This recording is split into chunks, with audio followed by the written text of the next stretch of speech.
hit subscribe.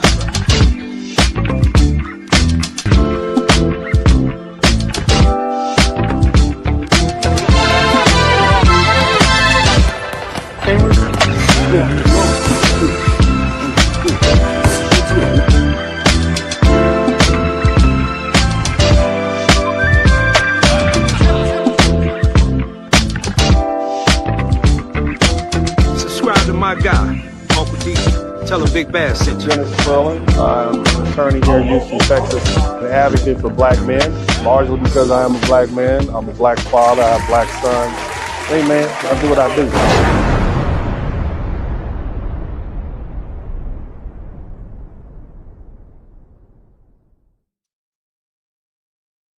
What's up, everybody? Welcome to the broadcast. This is Dennis Spurling, also known as the Blizzard King. Big shout out to everybody in the chat room. Make sure you like, share, and subscribe. I want to welcome all the new folks in here. Welcome. I know you all have been seeing the numerous conversations discussing this dream team that Karmelo Anthony's family has put together for him in the form of these dynamic lawyers. Shout out to all of them. And, I wanted to give you the truth about Karmelo Anthony's chances of freedom on appeal. Now, on Tuesday, June 9th, 2026, and Karmelo Anthony was convicted of murder in Collin County, Texas. And he was sentenced to 35 years in prison. And his this has divided the country because the victim, Austin Metcalf, was a young white boy. And as you know, Karmelo Anthony is a young black boy. And he's also 17. And as I've told you all before, racism is the national sport here in the United States. Shout out to all the people all the Europeans who are enjoying our fast food. I know you all are enjoying your quote unquote football matches, i.e. soccer. I get that. But the national pastime here in the United States is not baseball.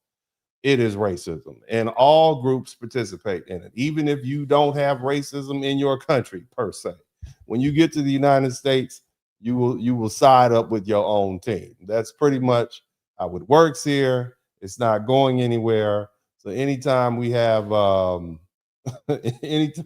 racial issue, we're gonna talk about it. You have people talk about a case involving a football player from way back in the 60s named O.J. Simpson, and people are still talking about it like it was a 1995 Super Bowl. They just will not let it go. This is where we are in America. So you can imagine with this fresh fuel to the racial fire that is going to be talked about. Now, again, as I said, Karmelo Anthony was convicted of 35 years. A lot of black people saying, hey, that's too much. Some are saying that's too little. Okay.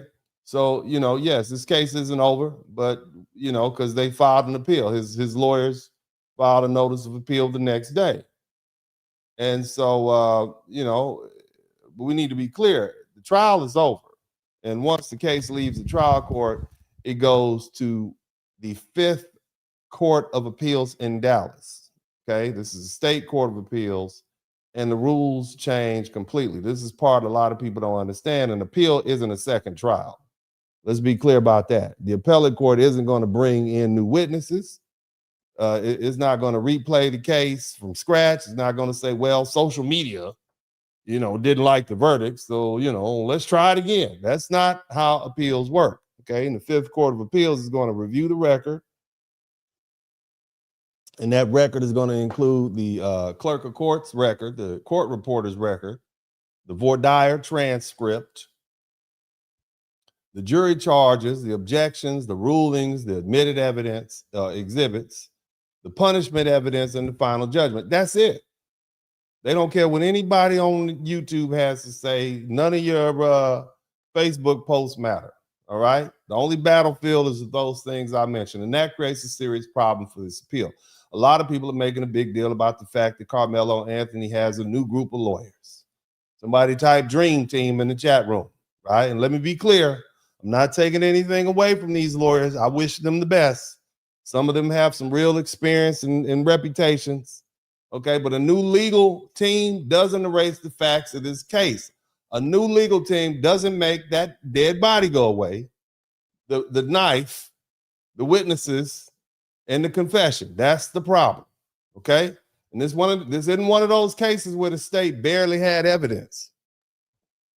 Okay, this is one of those cases where the identity of the killer is unknown. Okay, it's not a case where the murder weapon can't be found. This is not a case where there were no eyewitnesses. This isn't one of the cases where the medical evidence is confuting. In this case, the state had a dead body, a murder weapon, dozens of witnesses, video evidence, body cam footage, and the state had Karmelo's own statement admitted that he stabbed Austin.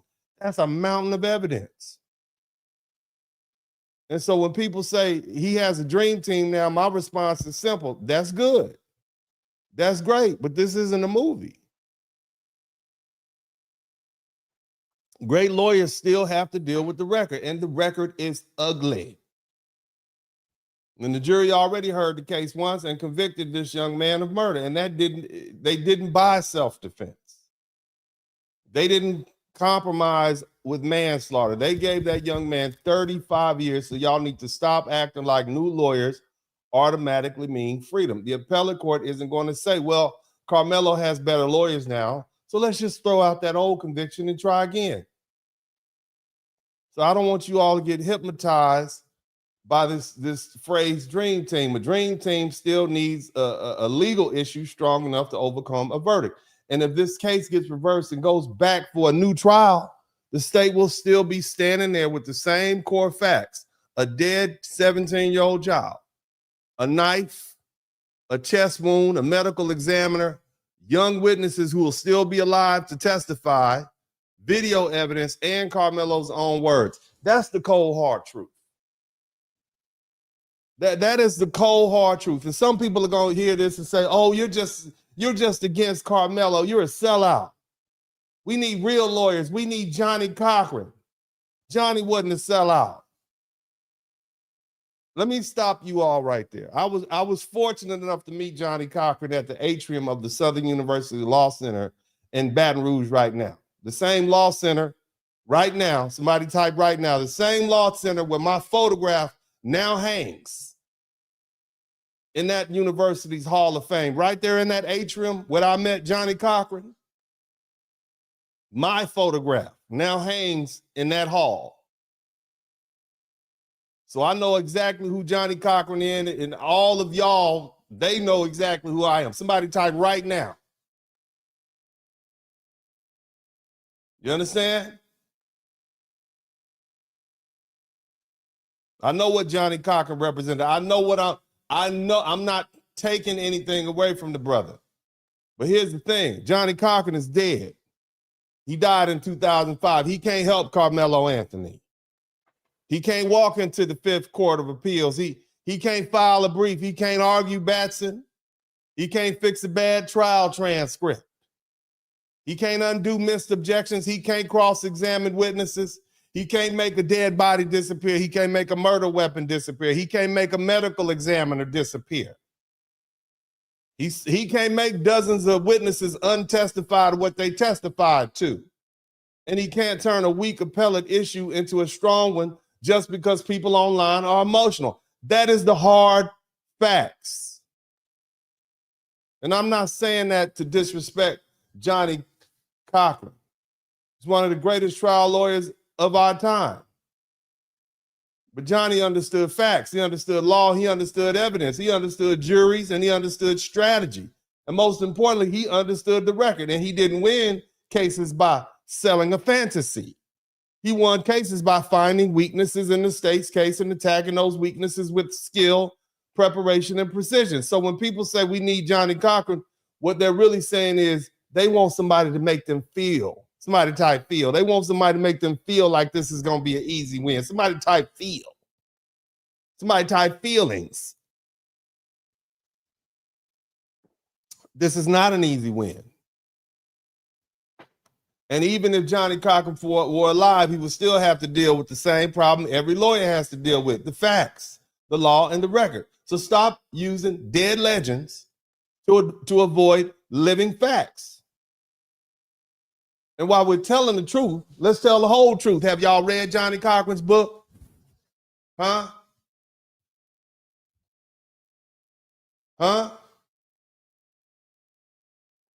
Number one, Johnny didn't become he didn't tell black people fairy tales. He understood the system because he worked inside the system. Did you all know that Johnny Cochran was a prosecutor? He was a deputy city attorney in Los Angeles. Do you know what that means? That means he put thousands of black men in jail, in prison. Does that make him a sellout? He learned how prosecutors think. He learned how police reports are used. He learned how witnesses get prepared. He learned where the pressure points are. Johnny Cochran got a white baby mama. Did y'all know that? It's in his book. Does that make him a sellout? I'm just asking questions. See, that shouldn't take away from the fact that he was one of the best criminal defense lawyers and former prosecutors. Those are two separate things. Had nothing to do with who he decided to date, impregnate, etc. I see what y'all did to that brother Sean Kent over there who defended Rick Child. Y'all searched him all up on the internet. Just because he got a woman that don't look like she's a foundational black American, he's a sellout. That man is an excellent lawyer. He had a hell of a job. Y'all love to dig up black people and compare them to modern day black people. I'm talking to the black people. White people, step aside. Asians, step aside. Latinos, step aside. This is a black on black conversation. Y'all love to dig up dead black people and compare them to modern day black people. I'm just saying, it's the truth. I'm sitting here as a Hall of Fame attorney inducted into the Southern University Law Center Hall of Fame. And I'm explaining to you all some basic legalese, and you all swear up and down I done sold you out because I'm reading straight up of what's in the book. That's just crazy as hell to me. That's crazy. That's why they tell me not to talk to y'all.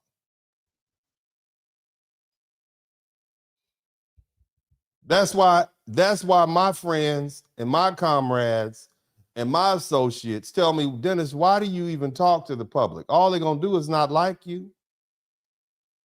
All you're going to do is lose business. That's what they tell me. And I say, I'm going to do it anyway.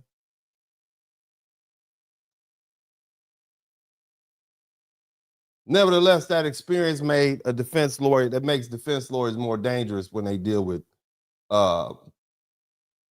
become prosecutors, whether you're a public defender or a prosecutor. So don't bring up Johnny Cochran like he was winning cases by lying to black people and selling false hope. He wasn't. He was winning cases because he knew the law, he knew the facts, he knew the record, he knew the jury, he knew how to attack the state's case. That's the difference.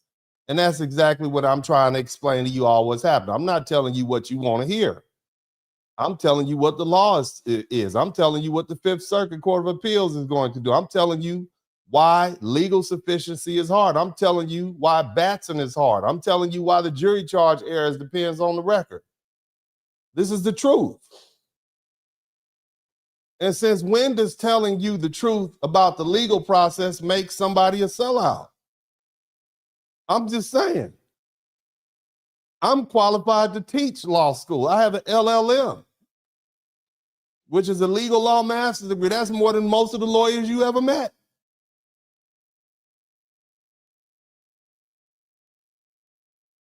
See, the truth doesn't become betrayal just because it hurts your feelings. Legal analysis doesn't become anti-black just because it doesn't give you the answer you wanted. And a lawyer is not boule, a sellout, or against his people just because he refuses to lie to black people for applause. If you want somebody to lie to you, it's plenty of people on the internet that have pimped themselves out for that. I'm not going to do it. I don't like you all that much to lie to you and spare your feelings. Don't you like having the fact that you have a lawyer who won't lie to you, who will tell you the cold, hard truth? Don't you like, isn't that refreshing? Somebody type refreshing in the chat room. Isn't that refreshing? Wouldn't you like to have mechanics and used car salesmen that won't lie to you and real estate agents? I'm telling you the truth, and you all are mad at me for that. If you all want somebody to tell you that Karmelo Anthony is about to walk free just because that sounds good, y'all need to go somewhere else. But if you want the truth, this is what it sounds like. That's it. Now, I'm going to take a point of personal privilege. Somebody type personal injury lawyer. As many of you all know, I am a civil litigation attorney. I'm a personal injury lawyer. I've been practicing law for 26 years. I'm licensed in 6 different states. Not 1, not 2, 6. I'm admitted to practice law in the United States Supreme Court of America. I'm admitted to practice law in the 5th Circuit, United States 5th Circuit of America, Appellate Court. I took the bar examination 1 time. I scored a perfect score on the Louisiana bar examination. Handwritten, took 3 days, 8 hours a day. I have a bachelor's degree in biology from Grambling State University. I have a degree at Southern University, a law degree from the Southern University Law Center, a JD. Graduate 33 in my class. I have an LLM from Tulane in environmental and energy related law. Takes some people 3 years, took me 1 year. I took every class they offered, got finished in 1 year. My original plan was to be an environmental lawyer. I wanted to work for the EPA. I wanted to save the ducks and pigeons. I wanted to work for the government. But that's not what happened.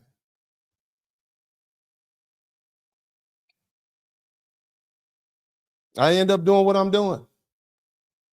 And I'm not the first one in my family. I never wanted to practice criminal law. And a lot of it comes from the fact that I watched my father, Dennis F. Spurling. So I'm technically Dennis Spurling II. You all have met my son, my older son. He's technically Dennis Spurling III. My father practiced criminal law and family law in Houston for decades. He was licensed in California and Houston. He passed away in 2021. He also taught trial advocacy over at Thurgood Marshall School of Law. Many of the young lawyers that you see around here in Houston, Texas, many of them, not just young, but 40, they passed through his class. He taught trial advocacy. And I live with this man. You understand? So when I talk about trial lawyers and criminal defense courtrooms and juries and the pressure of representing people whose freedom is on the line, I'm not talking from the outside looking in. I grew up in this. I watched my father grind year after year. I watched him go to court. I watched him deal with clients. I watched him carry the weight of people's freedom, families, problems on his back. He was an excellent lawyer. People still talk about his reputation. I go in courtrooms right now. Oh, you're Dennis Spurling's son. But unfortunately, he was one of those lawyers who was basically died at his desk. Before him, there were other lawyers like Mr. Whitcliffe, one of the original black lawyers over in Third Ward where my dad shared office space. See, back then, black lawyers weren't allowed. They weren't welcome downtown in Houston. So they had to get a house office over in Third Ward or Fifth Ward or one of the black neighborhoods. I remember going in and out of places like that as a child. I saw those black lawyers practicing criminal law and family law for years. Somebody type black lawyer in the chat room.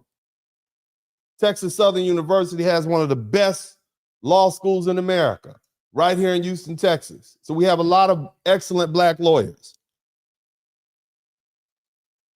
They're doing hard work. They're doing necessary work. They're doing respected work, but never really getting ahead financially. And that's the part of, and that's part of the truth people don't like to talk about. A lot of black lawyers were locked out of the highest grossing parts of the practice of law. Number one, being personal injury. Somebody type personal injury. Somebody type personal injury. Somebody type personal injury. Personal injury is one of the most lucrative areas of legal practice.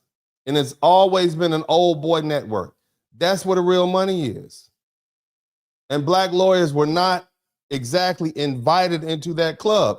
Fortunately for me, because of my education and my work ethic and my tenacity, I was able to get my foot in the door at a very small personal injury law firm in New Orleans after I did a 1-year clerkship in Lake Charles, Louisiana, after I got an LLM from Tulane. That's why I started mastering my craft. And let me tell you something. Real personal injury practice isn't easy. People think it's simple because they see commercials and settlements. When I go into some of these courtrooms, I'm the only black lawyer there who practices personal injury. Most black lawyers do criminal, they do family law. They might do a little personal injury here and there. They don't do what I do because it takes a lot of money up front. It requires a lot of paperwork pushing and a lot of overhead. People think it's simple because they see the commercials and the settlements, but it isn't. You have to master medicine, insurance, evidence, procedure, liens, expert, biomechanics, billing, damages, causation, trial strategy, and negotiation. They don't teach that in law schools. You have to learn that in the trenches. And you're very rarely going to find a black lawyer like myself who practices 100% personal injury law. And that should tell you something about the level of confidence I have in what I do and the path I choose. But even though I don't practice criminal law, don't confuse that with me not understanding it. I grew up around it. I watched my father live it. I saw crime scene photos on the kitchen table. I was probably too young to see. I overheard conversations year after year with clients. I filed documents in his office. I served subpoenas. I saw how criminal defendants think. I saw how family members act when somebody's facing prison. I saw how hard lawyers work on cases where the public only sees the verdict. And one thing my daddy told me, always stuck with me, he said, criminal law is a no-win situation for the lawyer. If you do a good job and you get your client acquitted, the client may walk away saying, I was innocent anyway. I didn't even need a lawyer. But if you lose, the client gets convicted and they still say, you a bad lawyer. I didn't need you to lose. I could have lost by myself. And that's why one of the first lessons that criminal lawyers learn is they get their money before the trial. They get paid up front. Get your full fee before the trial date, because once the case is over, if the client doesn't like the result, they may never pay. My case is different. I practice personal injury. I only eat what I kill. So if I lose, then I don't get paid. And that's why I have a winning record. But again, I watched my father deal with that. I watched him barter. I remember one year he traded his legal services for a Camaro, like a 1986 Camaro. I'm like, where's the money? Right? I watch him represent people for cars and promises and payment plans. I saw the stress of trying to collect money from regular people who are already under pressure and decided early that they didn't want that. They didn't want that life. I didn't want that. I didn't want to chase clients for money. I didn't want to fight with people about fees after carrying all their problems for years and dealing with it and then having to go to court and operate at the highest level possible and still might not get paid. I wanted my money to come in settlement checks and structured fee agreements. And that's one reason I chose to practice personal injury or civil litigation. So when I talk about criminal cases, I'm not talking as a prosecutor. And I certainly am not talking as a criminal defense lawyer. I know the life they lead. I'm talking to somebody who understands the system, has been around it my whole life, and has no reason to lie to you. And that's the point. I'm not here to waste your time. I'm not here to make you feel better. I'm not here to tell you what you want to hear. I'm not going to pretend an appeal is strong if the record is weak. And I'm not going to pretend self-defense works just because people online are emotional and calling names. I'm not going to pretend a conviction gets reversed just because people are mad. And if you want somebody to come for you, this may not be the channel for you. If you want somebody to lie to you, this is definitely not the place you need to be. If you want the truth, if you want that cold, hard, Blizzard King truth, somebody type Ice Lords in the chat room. If you want that truth that may not make you feel good, then welcome to the channel. Welcome. I'm not trying to sell you hope about this boy's case. I'm going to tell you what I believe the law is and the record probably means and where the problems are. That's what we do over here. Now, that being the case, yeah.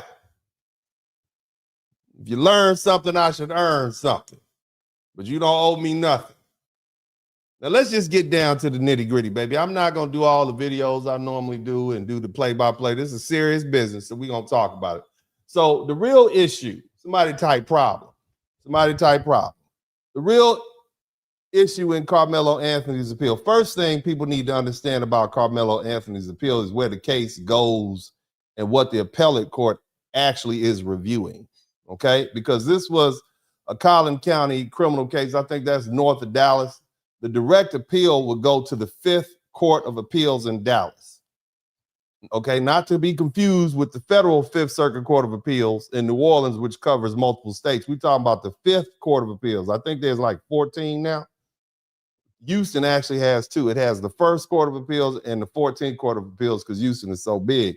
But the 5th Court of Appeals is up in Dallas. Okay, and if the 5th Court of Appeal affirms a conviction, in other words, they agree with the trial court, the next possible step would be a petition for discretionary review to the Texas Court of Criminal Appeals, which is the highest criminal court in Texas.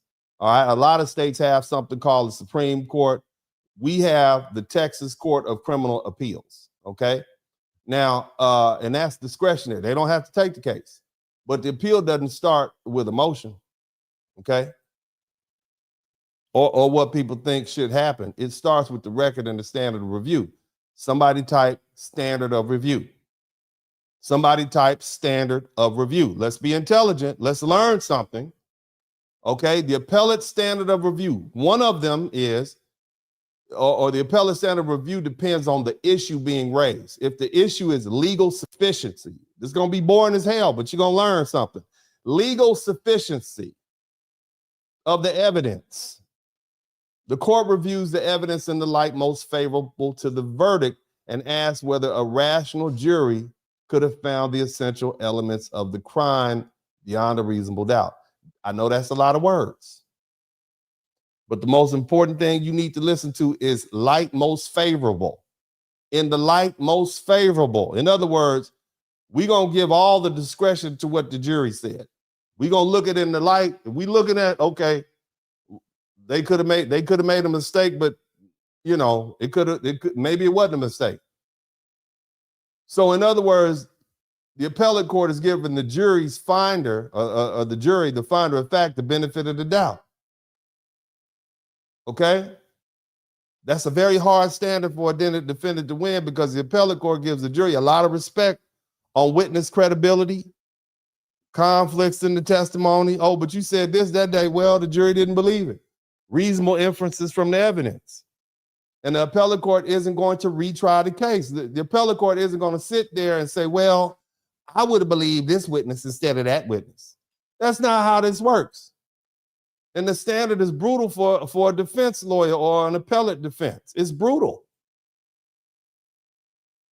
The court looks at the evidence in light most favorable to the verdict. In other words, keeping the verdict. And it asks one question. Could a rational jury have found those elements of murder beyond a reasonable doubt and rejected self-defense?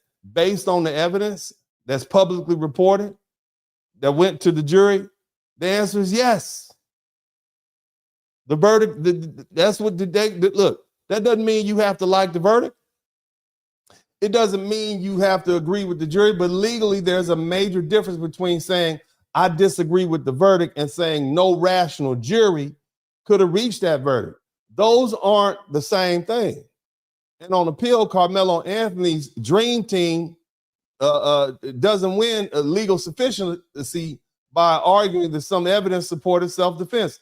He only wins if he can show that the state's evidence was so weak that no rational jury could have convicted him. And that's not going to happen here because you have a murder weapon, a dead body, dozens of witnesses, and a confession. Now, that said, start with the crime itself, okay? The state has to prove murder. The state can prove murder if a person intentionally, knowingly causes the death of another person. Very simple to understand. The state can also prove murder if a person intends to cause serious bodily injury and commits an act clearly dangerous to human life and causes death. So we're going to break this down. I want you all to understand. Somebody type bootleg. I'm bootleg for telling you the truth. Right? Let's break it down. I've got me sweating. I'm sweating like a Hebrew slave out here. Screaming at the internet. Ran my blood pressure up. Somebody type first element. Okay? First element. You're the prosecutor. The first element is identity. Do we know who did it? Right? And that's not a fight here. Because Karmelo Anthony was the person who stabbed Austin Metcalf. How do we know? Because he admitted it. Because you had dozens of witnesses. Somebody type sellout. Am I a sellout for saying that? It's the truth.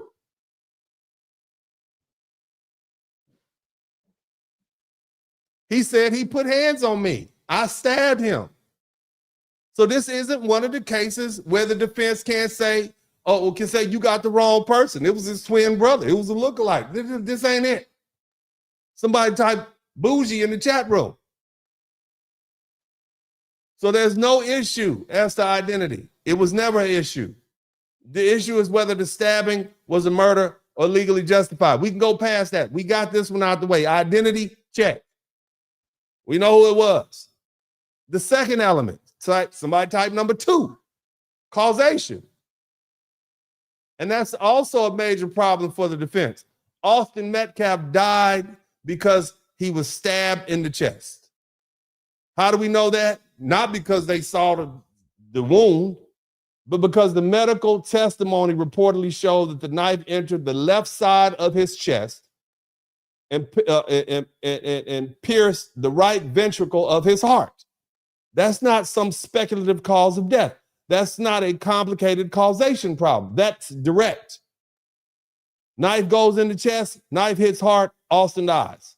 A rational jury could easily find causation beyond a reasonable doubt. You see how that works? Somebody type sellout. Does that make me a sellout for telling y'all that? Huh? Does that make, You know, I'm asking questions. Huh? Does that make me a sellout?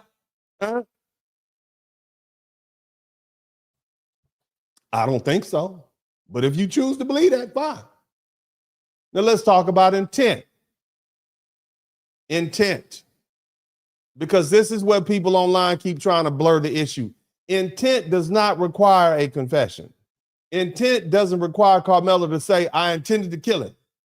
Jurors are allowed to infer intent from conduct. In other words, we know you intended to do it based on what you did. Baby, I didn't intend to sleep with that woman. Well, you did it. I ain't mean to do it, but you did it. And she pregnant. And you came back to the house with some positive tests from the clinic. You meant to.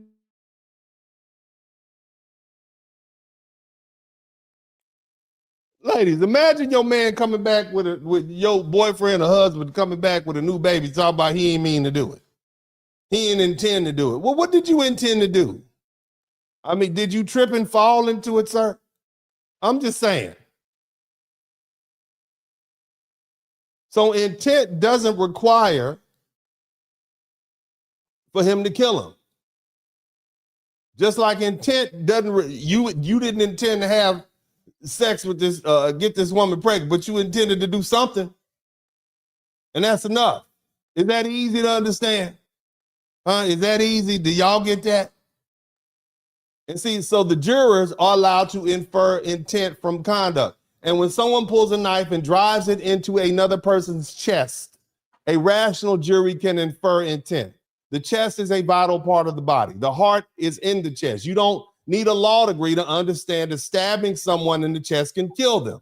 And a rational jury, this is the standard, a rational jury could find that he either intended to kill Austin or knew death was reasonably certain or intended to cause serious bodily injury by committing an act clearly dangerous to human life. Is that clear? You see? And that's why this whole argument, well, he didn't plan to do it. He ain't planning. He ain't mean it. That doesn't get you very far. Okay? The law doesn't require a long planning session. The jury could look at the confrontation, the words, the refusal to leave, the knife, the wound, the location, and the aftermath, and conclude that this was not some accidental poke or harmless defensive movement. They could conclude that this was an intentional or knowing stab to a vital area of the body. He didn't stab him in the big toe, did he? There was a movie out called Harlem Nights. You guys remember that when Eddie Murphy was fighting the older lady and he shot in the toe? If she happened to die, he could say, well, I didn't intend to kill her. That's why I shot her in the baby toe. You see the difference? Had he shot her in the chest and said, oops, that was an accident, y'all be like, nah, you meant to do that.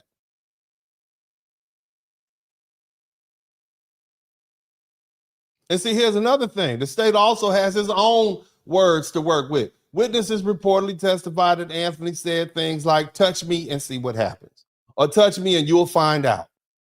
Now, standing alone, those words don't prove murder. But when you say something like that, and then a confrontation follows, and then you pull a knife, and then someone gets stabbed in the chest and dies, those words become evidence. Yeah, Della Reese. Eddie Murphy was shot Della Reese in the baby toe. But again, the jury was allowed to consider them as evidence of escalation, aggression, warning, threat, or intent. And this is where people need to be honest. You can't say, touch me and see what happens, and then someone touches you, then you stab that person in the chest, and then act shocked that the jury viewed the statement as important. That's not a minor detail. That's the kind of statement that prosecutors live for. It gives the state a clean narrative. He warned them about what he was going to do, and he did it. Now, the defense can argue that he didn't mean it that way. They can say, oh, he was scared. They can say he was warning people to leave him alone. They can say it was a teenage language, not a murder threat. Fine. That's an argument. But the jury didn't buy it. And the jury was allowed to say, no, we think that statement showed aggression. And under legal sufficiency review, somebody type legal sufficiency. And we talk about the legal sufficiency of the evidence. In other words, was it enough? Under the legal sufficiency review, the appellate court isn't going to come behind the jury and reweigh that weight.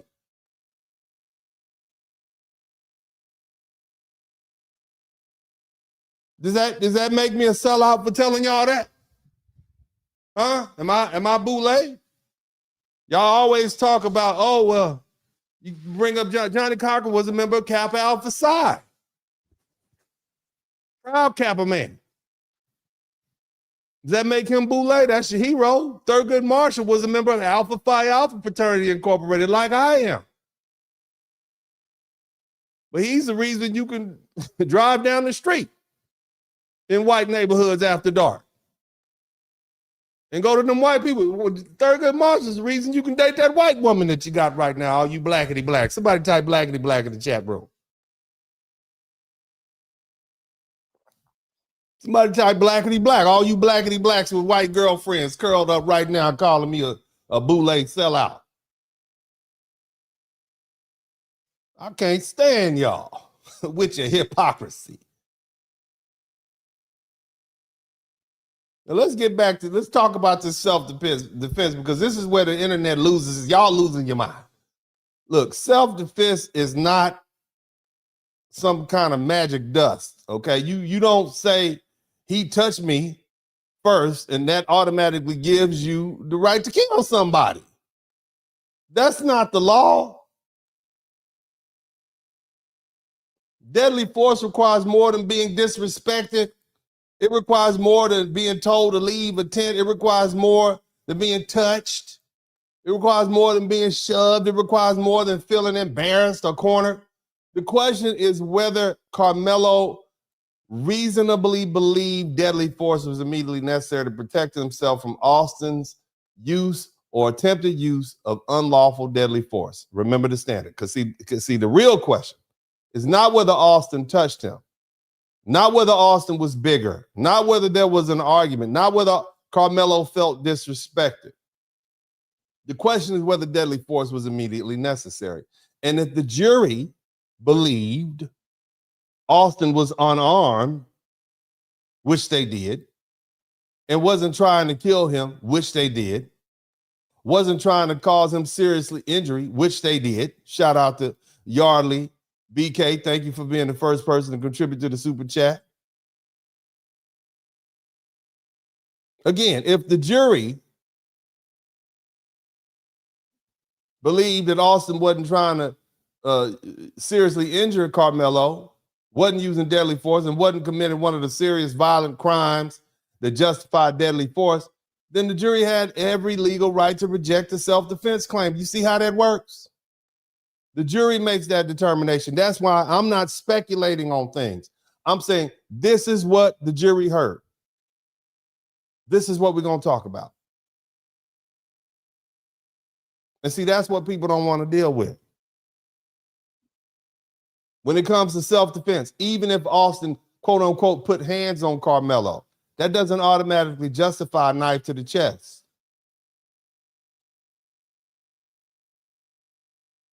A push isn't a death sentence. A shove isn't permission to stab somebody in the heart.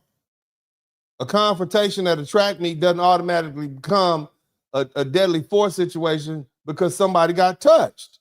If the jury believed the physical contact was minor, if they believed Austin was unarmed, if they believed there was no group attack, and if they believed Karmelo escalated the situation by using a knife, then the self-defense argument is dead in the water. Who's mad about that? Huh? Y'all mad at me for telling you this is what the law says? Somebody type mad. Matter of fact, I hope you're super mad. Put a cape on. All the super mad. Put a cape on. This is the law. And another thing, size different, that it doesn't save him either. The defense could argue that Austin was so much bigger than Karmelo was. And Karmelo was seated and he was surrounded. They could argue that fear can be reasonable when you're outnumbered or physically smaller, but size difference alone does not justify deadly force. Being smaller doesn't give you a free pass to stab somebody to death because you're scared. The jury considered size difference and still said it wasn't enough. And that's legally their call to do that.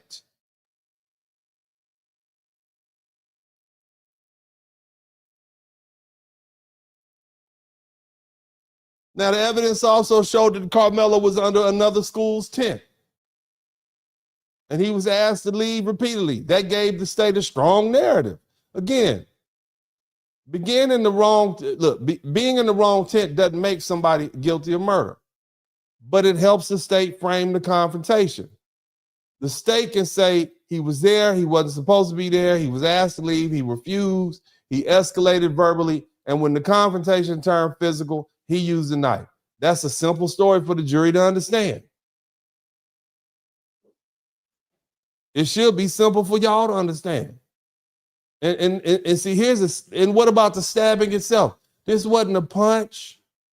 This wasn't a slap. This wasn't pushing somebody back after they pushed you. This was a stab to the heart. And that's why the self-defense argument had a hard time. Deadly force has to meet a deadly force standard, and Austin didn't have a weapon. Austin wasn't using deadly force. There wasn't a serious threat of death or serious bodily injury. So the jury could and did rationally say that the response was crazy, wildly disproportionate.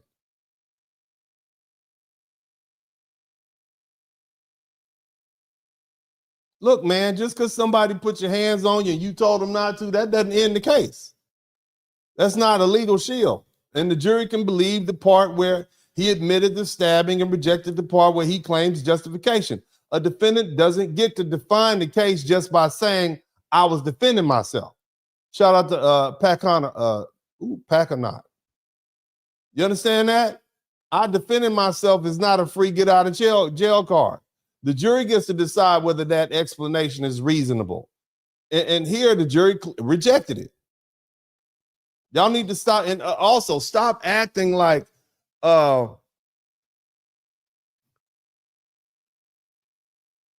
manslaughter was automatic. And shout out to 1001 Bone. This is the truth. You want to hear the truth, or you want me to lie to you? I could lie to you like the rest of these people on the internet. Would y'all like me to lie to you? Oh yeah, man, it's gonna be a great appeal. He's got a dream. I can lie to you. I can do that. Is that what you all want me to do? You want me to lie to you? Would that make you feel better? Somebody type feel. And you want to feel good, or you want to know the truth? Let me know. Oh, you're on the side of Austin. I'm on the side of accuracy. I'm on the side of truth. It should be refreshing to have a lawyer sit here and tell you the truth. Who would you rather have?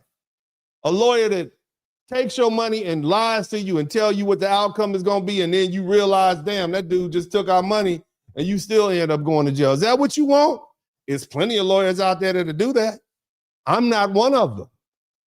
I'm not going to take your money. I'm not going to waste your time. I'm going to tell you, this is what's going to happen. It's a bad case. We can work with it. What would you rather me do? Well, I'm just asking, what would you rather have? What kind of lawyer? You see why lawyers have a bad reputation? You all want them to lie to you, and I'm not going to do it. Again, I'm not going to waste your time. I'm not going to waste your money. I'm going to tell you the truth. Now, if you can't handle that, if you don't like that, maybe this is not the channel for you. Maybe you need to go find somebody who's going to cater to you and make you feel good. I'm not that guy. And any other professional, lawyer or doctor, you want your doctors to lie to you? Oh yeah, you're not fat. You 358 pounds, 5'2", with high blood pressure and diabetes. Oh, you're the healthy as an ox. Is that what you want? How about your pastors? You want your pastors to lie to you? No, girl, go on out there and have all the kids you want. Jesus said it was okay. Is that what you want? Would you prefer people to lie to you? People whose society has invested authority and knowledge. You want to, is that what's going to make you feel better?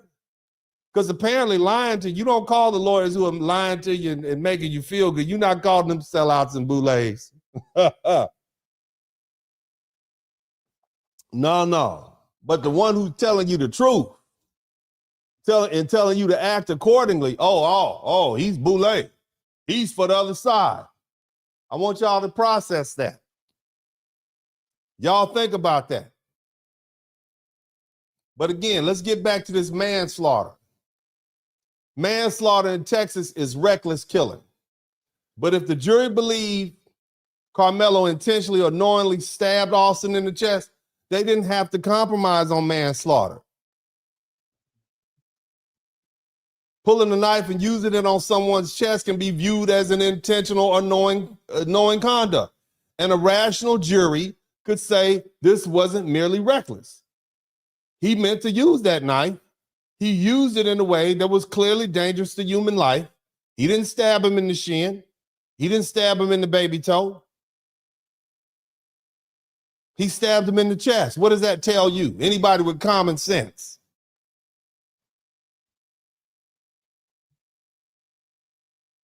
That's clearly dangerous to human life, and that supports murder, and a rational jury could come up with that.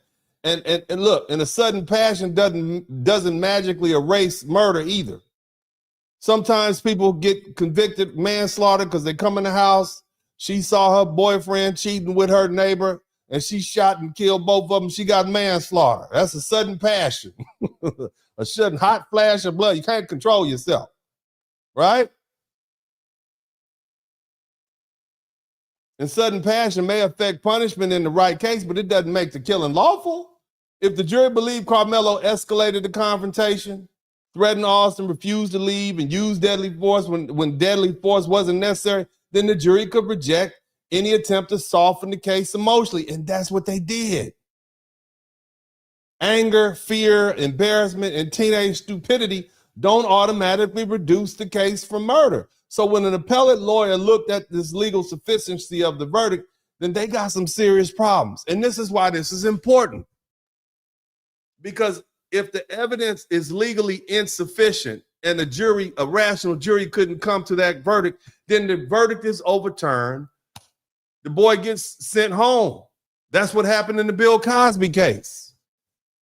That would be the strongest and best that no rational jury could believe that this case, he was proved guilty beyond a reasonable doubt. But they don't have that here. Because again, you got a dead body, a knife, dozens of witnesses, and a confession. And I don't want y'all to forget that. Are y'all hearing me?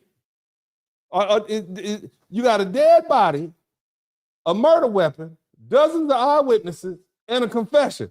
In what state does that person not go to prison for a long time? You let me know. Name the state where that person doesn't go to prison. Have y'all seen the first 48? Do you know how this goes? All they need is one witness. Yeah, man, Leron and them did it. Oh, yeah, we're going, yeah. You for a cheeseburger, Happy Meals, and French fries and a shake, man, you get them to snitch on all their homeboys. And the people go to prison forever. And you got all this. I'm just saying, this makes me, I'm the bad guy for telling you the truth. Would you rather me lie to you? Let me ask you again. Would you rather me lie to you? I can lie to you. Would you like me to lie to you? If it makes you feel better, I'll start lying to you all every night. But again, I didn't get 100,000 subscribers by making people feel good.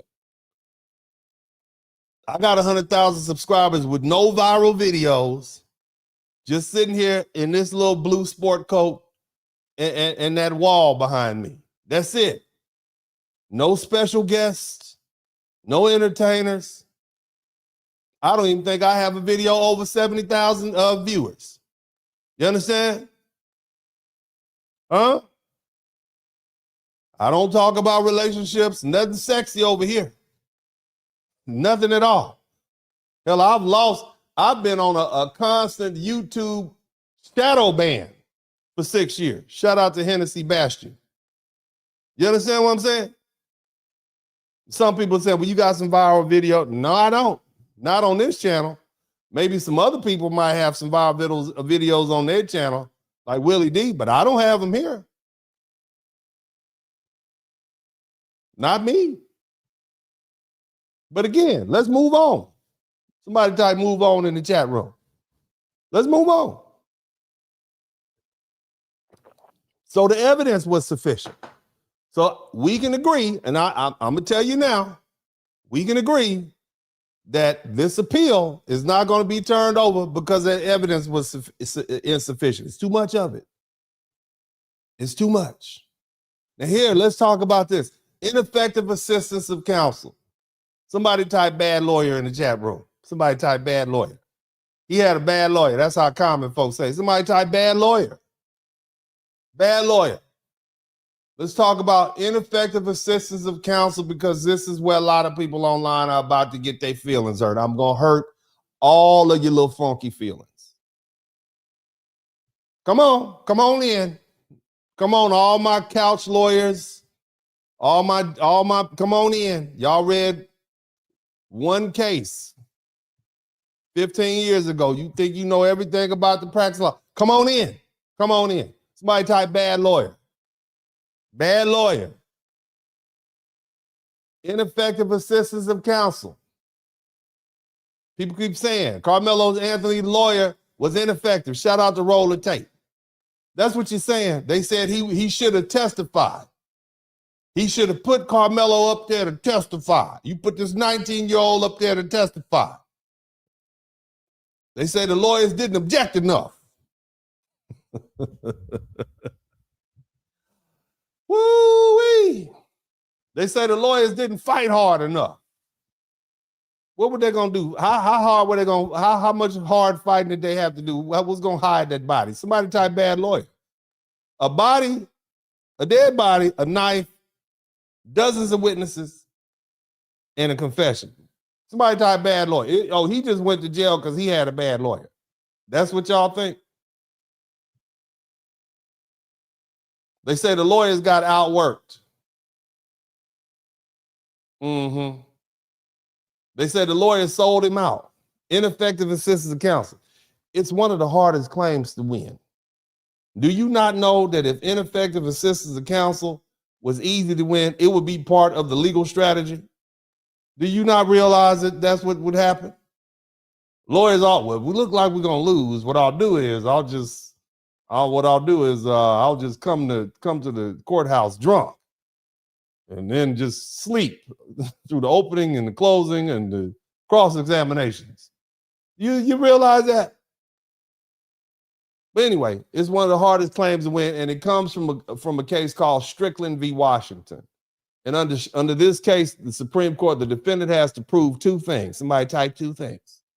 First, he has to prove that the lawyer's performance was objectively deficient. And what that means in plain English, that means the lawyer's work was so damn bad, not just questionable, not just unpopular, like you all is unpopular, right? Right? Not just unpopular, but outside the range of reasonable professional judgment. Okay? Second, the defendant has to prove prejudice. What does that mean? That's a hard one. That means he has to show a reasonable probability that, but for the lawyers being a bad lawyer and his mistakes, that the result would have been different. You understand what I'm saying? Think about that. If it wasn't for the lawyer objecting, right? The lawyer should have objected more. They shouldn't have been able to introduce that dead body and that murder weapon and all 21 of those eyewitnesses and that confession. Had the lawyer objected more, that evidence wouldn't have come in. Is that what y'all think? I'm just asking questions. And see, that part is where most of those ineffective assistance of counsel claims die. Because the Supreme Court has made it very clear that a defendant has to show both deficient performance and a reasonable probability of a different result. And it's not enough to say, I would have tried the case differently. It's not enough for some lawyer who has nothing to do with the case to come on and say, well, he should have did this. He should have objected here. See, courts give, shout out to Joy Campbell, courts give trial lawyers a lot of room because trial strategy is messy. Lawyers make judgment calls. Some work, some don't. And in appellate courts are very reluctant to second guess who those decisions after the verdict. And here's the cold part. The courts have had cases where lawyers were accused of sleeping during the trial, being drunk, being high during the trial, or doing almost nothing. And the defendant still couldn't prove ineffective assistance of counsel. Can you imagine that? Your lawyer is drunk as a skunk and high as a Georgia pine, and you about to go to prison for 50, 60 years. And you try to appeal on ineffective assistance of counsel, and nah, just because he was asleep, that wouldn't change the outcome. They caught you with the dope, the gun, and your homeboy snitched on you. You going to prison. You understand what I'm saying? Are y'all listening? Did you hear that? Your lawyer could be drunk, high, and sleep at the same time during the whole trial, and you still gonna stay in prison if you appeal on ineffective assistance of counsel. The Marshall Project reported that defendants who claimed their lawyers were drunk or high have found it extraordinarily difficult to win because courts still require them to show that the trial outcome would likely have been different with a better, sober, not high lawyer. And that tells you how brutal this standard is. If the court looks at the evidence and says, even with a better lawyer, Yo behind, the jury probably still would have convicted you. Then the ineffective assistant to counsel, it falls flat on its face. Do you hear what I'm saying? Somebody type boule in the chat room. Somebody type sellout in the chat room. I'm a sellout for telling y'all that, right? Would y'all like to hear that? Or you want me to lie to you? I can lie to you. Would you like me to lie? I'm just asking questions. Would you like me to lie to you? Let me run that back. There are sleeping lawyer cases that show exactly how hard this is. It's one out of the 11th Circuit. A case, a defense lawyer admitted he fell asleep during part of the recorded statement that was played for the jury. The defendant had been convicted of murder and armed burglary. Okay, but the court still rejected the ineffective assistance of counsel claim because the lawyer had otherwise cross-examined the witnesses. He objected. He participated. He just went to sleep through the parts that didn't matter as far as the court was concerned. And the court treated that as a non-critical portion of the trial. Imagine that. Your behind is on trial for your life. And the court said, well, that wasn't even critical, man. Yeah, he could take a nap during the recorded statement played for the jury. That wasn't important. They turned the lights out. He old, went to sleep. He losing his tie up, got his little water. He's sitting there snoring. And you looking over at him, you got your little handcuffs on, and you looking over at him like, hold on, you need to wake up. Oh, that's not important. And so he appealed it. And they said, nah, that wasn't important. He objected a couple of times. He cross-examined some witnesses. He could take a little nap. This is a murder trial. Think about that. A lawyer fell asleep in a murder trial and the conviction stood. So when people say Karmelo Anthony's lawyer should have done this, or Karmelo Anthony's lawyer should have done that, he should have objected more, understand how far away that is from winning an effective assistance. You got to show more than just bad optics. You got to show constitutionally deficient performance and actual prejudice. Now, let's talk about an extreme. I'm going to give you an example where you can do it. This is an extreme case where the sleeping counsel came. It led to some actual relief. The gentleman's name was Calvin Burdines. It was a Texas death penalty case. It became famous because the lawyer slept through the substantial portion of the trial and the sentencing. And his conviction was eventually overturned, and the ACLU noted that the state had even argued that a sleeping lawyer was good enough. You hear me? Your lawyer could be asleep in the state. That's not bad. But see, the case proves the point. It took extreme facts. It wasn't just my lawyer blinked too long. It wasn't my lawyer looked tired. It was a substantial sleeping. In other words, you got a capital, the stakes are high. You got a capital murder case, and your lawyer basically came in and sat down and went to sleep during the whole trial. Okay? And the state said, well, that's still, I mean, he murdered somebody. We got evidence. He's going to prison. And they gave him a new trial. Okay? But people confuse possible lawyer mistakes with automatic ineffective assistance of counsel. And they're not the same thing. A lawyer can make a whole bunch of bad calls and still not be constitutionally ineffective.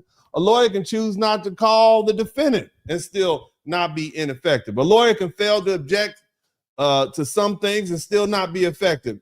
A lawyer can try a weak strategy and still not be ineffective if the court thinks it was within the wide range of reasonable trial strategy. I remember I tried this case in federal court. I was a young lawyer, young and stupid.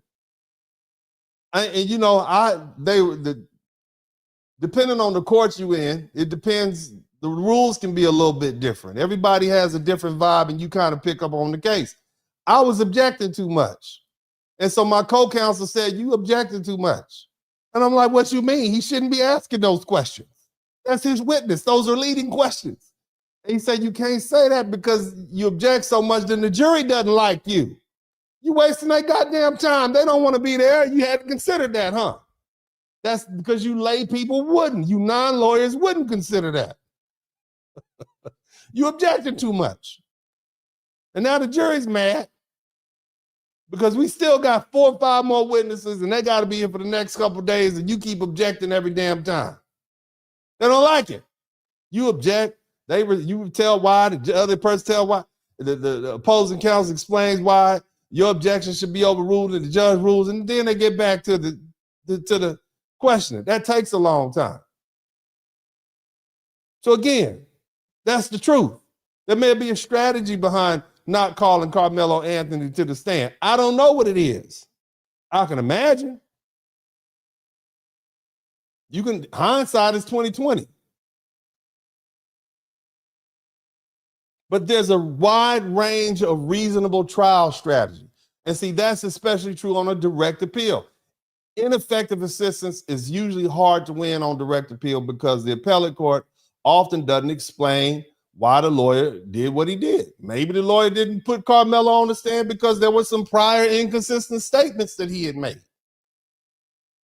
Maybe the lawyer was worried about cross-examination. Maybe there was some damaging evidence the public doesn't know about that they didn't want to come out in the jury. Hell, he might have got up on the stand, and instead of getting 35 years, he might have got 75 years. Y'all keep playing. Keep on playing. Hell, maybe Karmelo didn't want to testify. Maybe counsel made a terrible decision. But if the record is silent, the appellate courts usually don't assume incompetence. They assume there has to be some reason behind it. Now, could Karmelo eventually raise an ineffective assistant counsel? Yes, he can do that, absolutely. If a trial counsel failed to investigate and failed to prepare him to testify, and he testified, or failed to object to some obvious legal error, or failed to request the proper jury instructions, failed to challenge the improper witness testimony, or failed to preserve some major appellate issue, then his appellate, and he can do that. They'll look at that. His dream team will look at that. They'd be foolish not to. But will it be easy? No, not even close, because the state's response will be simple. Even if the lawyers made mistakes in this case at the trial level, the evidence is still overwhelming. We got a dead body, dozens of eyewitnesses, a murder weapon, and a confession. So the state will argue that there's no reasonable probability that the outcome would have changed, even if the lawyer was asleep the whole time, much less not objecting enough for you all. That's the wall that they have to climb. So here's the hard truth. Somebody type hard truth. I know y'all mad. Somebody type sell out in the chat room. Boule. Somebody, come on, let's get all them words in. You mad? Be mad. I don't care. Here's the truth. This ineffective assistance of counsel is possible, but it's unlikely on this direct appeal. If it had legs, it's probably later in an Article 11.7 habeas proceeding where the new lawyers can build a record to show what trial counsel actually failed to do. But right now, on this direct appeal, just saying the lawyer did a bad job, it's not enough. It's not enough. And that's what it is.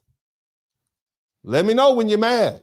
If you're mad, just turn the channel off. Go somewhere else. Somebody will lie to you. I don't want you to feel good. I want you to be upset, hot, and bothered. Here. Ha ha. I want you to be good and mad over here. You're going to get this truth. You're going to like it, whether you like it or not. Y'all see my cup match my little picture behind? Look at that. See that little picture? It's nice, huh? Coordinated. But anyway, y'all still here? Y'all still with me? There's a lot of y'all in here. There's a lot of y'all in here. You want the truth, right? That's why I asked you earlier if you wanted the truth. Right? Okay. Let's continue. Shall we continue? I'm saving lives over here, baby. Uncle D is saving lives. Tell you the truth. I ain't gonna lie to you. Right? Some of you all studying for law school, you get ready to go. You can learn something over here, baby. You can learn something for free. I'm not even I should start charging y'all for these law school classes, man. I should. This is a level 3. This is a 3L class, appellate lit. But anyway, you know, there's been a big ado. There's been a lot to do with the fact that Karmelo Anthony jury had no black jurors, no blacks. Somebody type no black, me no black jurors. Okay, but no black. Just because you don't have any black jurors in the jury, that's not enough by itself. Now, Karmelo didn't have an all-white jury. It was some brown people, Asian people on there, okay? But hell, even an all-white jury, standing alone doesn't automatically prove the Batson violation. The Constitution doesn't guarantee a defendant a jury of his race. The issue is how the jury that's it. The only issue is how the jury became all white or how all the blacks were excluded. That's the reason. Shout out to 99 Problems. And let me explain something, because I want to talk about Batson. Somebody type Batson in the chat room. Batson, like Batman, Batson. It was about stopping prosecutors from doing indirectly what the Constitution says they couldn't do directly. Batson v. Kentucky. This is a U.S. Supreme Court case. It was issued in April 30th, 1986. I remember when it came out because my daddy talked about it. I remember the conversation he had with it was revolutionary. Like, wow, it's amazing. Like, damn, really, daddy? Yeah, it's amazing. Yeah, it's all the black people. You go down there and try a case, there's no black people in the jury. The prosecutors excludes them. The peremptory strikes. You got strikes for cause and peremptory strikes. A peremptory strike, each side is issued a certain amount, sometimes 3, sometimes 4. They can strike as many people as they want up until the limit of those peremptory strikes. Strikes for cause means there's some substantial reason that they want to strike this person. Those you kind of have to go over. You got an unlimited amount of strikes for cause and a limited amount of peremptory strikes. But the bottom line is it's like a free a joker. You can just get rid of that. You got the high joker. You got 4 high jokers. Bomb, bomb, bomb, bomb, bomb. I'm out. You see, that's a peremptory strike. Get them out. You don't even have to explain. And so prosecutors were using that to get rid of black people. Okay. And so this case, Batson v. Kentucky, it went up to the Supreme Court and they issued a ruling in April 30th, 1986. And the case came from the trial of James Kirkland Batson. He's a black man from Kentucky, okay, with burglary and receipt of stolen goods. And during the jury selection, the prosecutor used peremptory strikes to remove all 4 black prospective jurors from the jury pool. And so Batson was then tried by an all-white jury in Kentucky, and as you can imagine, he was convicted. And he challenged that. He said, look, the state violated his constitutional rights by removing black jurors because of race. And the United States Supreme Court agreed. And they said under the Equal Protection Clause of the United States Constitution, it forbids the state from purposely excluding black jurors because of race. And the court made it clear that a black defendant does not have a constitutional right to a jury made of black people. Okay, but he does have the right to a jury of black people. In other words, you have a right to a jury of your peers, not a jury of your peeps. Okay, you understand that? You have a right to a jury of your peers, not a jury of your peeps. And the prosecution can't just remove black people. Now, according in the Karmelo Anthony case, according to CBS News Texas, the jury pool started off with 589 people. All of these are prospective jurors. This is a jury room full of people, okay? After the jury selection, all the qualified black jurors were dismissed by the prosecution. And CBS reported that the prosecution argued the circumstances were race neutral, which is what you expect them to do. We didn't get rid of them because they were black. We got rid of them for other reasons. That one had a wooden leg and a kickstand. That one over there said she had baby daddy issues. And this one right here said his car was on flat. He needed to go down to the Jiffy Lube to get his car checked out. He didn't want to serve it. Race neutral. I know that's, I know those are race neutral, right? And then, you got the defense attorney looking at him side like, I don't know about that, right? But anyway, so that's the issue. Not just the final racial makeup of the jury. The issue is whether the prosecution used its strikes to get rid of the black jurors and then offered explanations that don't hold up. So you had News One reported that the prosecutors used peremptory strikes. Shout out to Black Sands. The prosecutors used peremptory strikes to remove the last 3 remaining black prospective jurors, despite the defense raising the Batson challenge. And it also reported that the prosecutor said that those black women were removed because they were educators of school-age children. Listen to that. They were educators of school-age children. I want you to remember that. That's why they said that sounds pretty race neutral. Okay, it's race neutral. They were educators of school-age children. Okay, and so they were moved because of that. And the judge accepted that explanation. And see, this is where the appellate lawyers, somebody type dream team, this is where they need to dig in. Because educator, it sounds race neutral, okay, on its face, because you can have white educators, Asian educators, short educators, tall educators, whatever. But that doesn't automatically end the analysis. The next question is whether that reason was applied evenly. Listen now, I want you to learn something. Listen, did the state also strike white educators? Did they strike Asian educators? Did they strike Hispanic educators? Or was it just, in other words, did they strike non-black educators?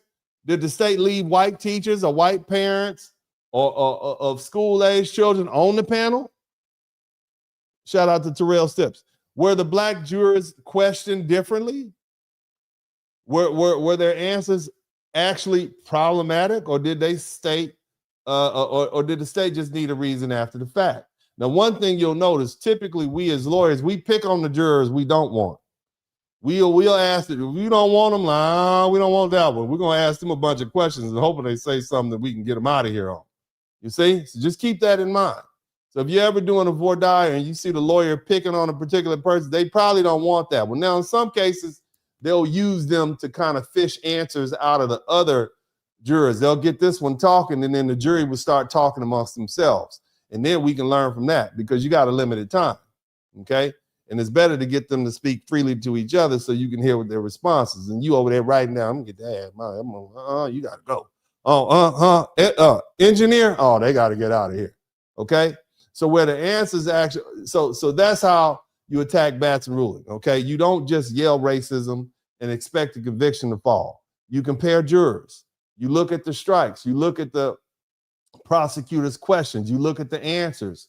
And all of this is being recorded by the court reporter. This is the voir dire transcript, okay? You look at the answers. You look at the similarly situated white jurors.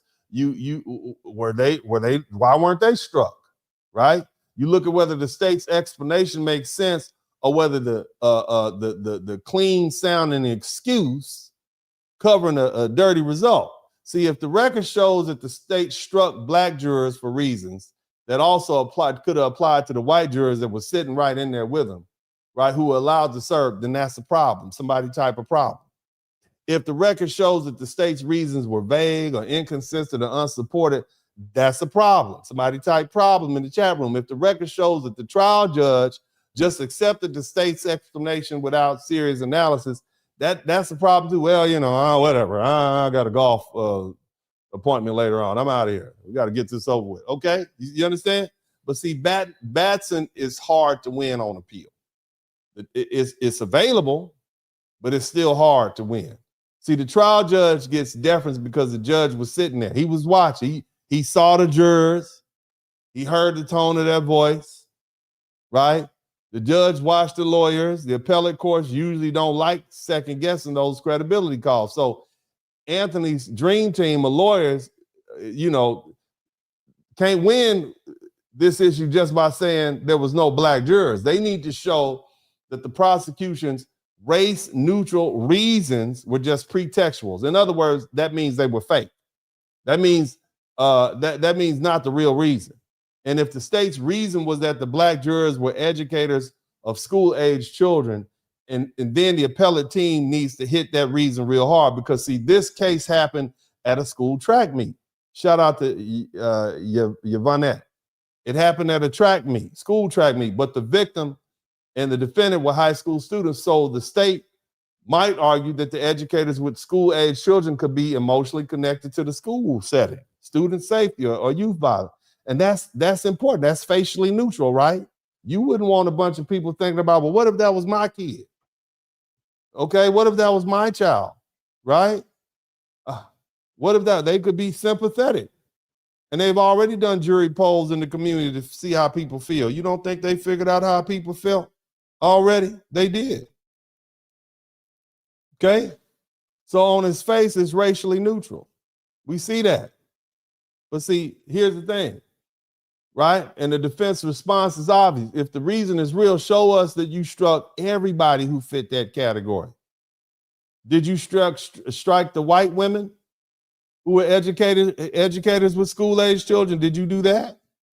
We don't see where you did that. Huh?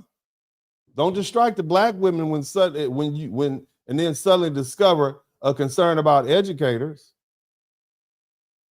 If white educators, white school employees, white parents of school-age children, or white people with similar concerns were allowed to remain, then the state's explanation starts to look like a lie. It starts to look like cover, right? Y'all see that rationale? See how that works? This is Batson right here.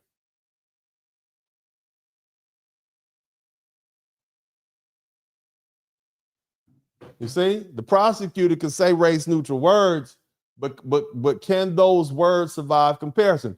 If the reason applies to black jurors but not white jurors, that's not a reason. If the last qualified black prospective jurors were struck by the prosecution and the final jury had no black jurors, then the appellate team absolutely needs to attack that record. Absolutely. Surgically, they need to go juror by juror. They need to strike by strike, answer by answer, comparison by comparison. The strongest Batson argument would sound like this. This case involved a black teenage defendant, a white teenage victim. You got intense racialized public national attention and a jury selection process where the prosecution removed the remaining qualified black prospective jurors at the last minute. The state then offered race-neutral explanations. But the question for appeal is whether those explanations were genuine or whether they were just fake, or as we say, pretext. If similarly situated non-black jurors, white women, were allowed, Asian women were allowed to serve while black jurors were struck from the same supposed reason, then the defense is something real. That's a strong Batson argument. But a weak Batson argument is that there were no black people on the jury, so the verdict is racist. That's not enough. It's not going to work. I know that's what y'all are saying on the internet, but that's not going to fly. That's going to work. That works on social media, but it's not going to win Karmelo Anthony's new trial at the Fifth Court of Appeals. The appellate court needs a legal record, not a slogan. So if I'm analyzing this appeal, I'd say Batson is one of the most important issues to watch. It's not going to be a cakewalk. It's not going to be easy. Okay? If that comparison exposes unequal treatment, then this becomes more dangerous for the state. And again, Batson versus Kentucky came about because prosecutors all across the nation had a history of using their peremptory strikes to get black people off the juries. And that's not conspiracy talk. That's why the Supreme Court created that rule. And in Karmelo Anthony's case, the appellate issue is whether that happened here. Not whether people are mad, not whether the jury looked bad, not whether the internet thinks the case was racial. The legal question is whether the prosecution struck black jurors because of race and whether the reasons they gave were real or fake. That's where the fight is. Okay? That's what the fight is.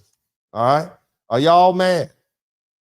Somebody type sellout in the chat room. Somebody type house Negro in the chat room. Somebody type boule. All I did was tell you the truth. Y'all still mad about that? Let me know. Let me know if you're mad about that. Does that make you angry? Does that make me a raccoon for telling y'all? Again, I could lie to y'all. If you want me to lie to you, let me know. I respect you enough to tell you the truth. But if you would like me to lie to you, just let me know. I'm here for it. I'm here for whatever, man. I'm here for it. Let me know. Is that what you all want me to do? You want the truth or you want me to lie to you? What do you want? Truth or lies? There's plenty of people, like I said earlier, there's plenty of folk out here who can, they'll lie to you and they'll get your little feelings up and make you feel good. That's not what I'm going to do. I'm not going to do that to you. I respect you enough to tell you the truth. That's what type of attorney I am. Hell, that's what type of man I am. Straight up. Not going to lie to you. At all. Shout out to all the people who contribute to the Super Chat, the Cash App, and the PayPal. I appreciate y'all. Thank you so much. I'm going to read all these Super Chats in a minute. Y'all still with me? Y'all still, let me know if you're still with me. I got a little bit more I want to talk about. I want to kind of bring this on home. Have I been, this is complicated stuff, by the way, you guys. This is stuff that lawyers don't even learn. Well, law students don't even learn till they get to like their third year law school, mostly. Either second year, third year law school. So you all these are some very complicated subjects. So if I've lost you, that's okay. Okay? If I lost you, it's okay. This is not something that's typically the public is exposed to, so that's okay. But here's the thing.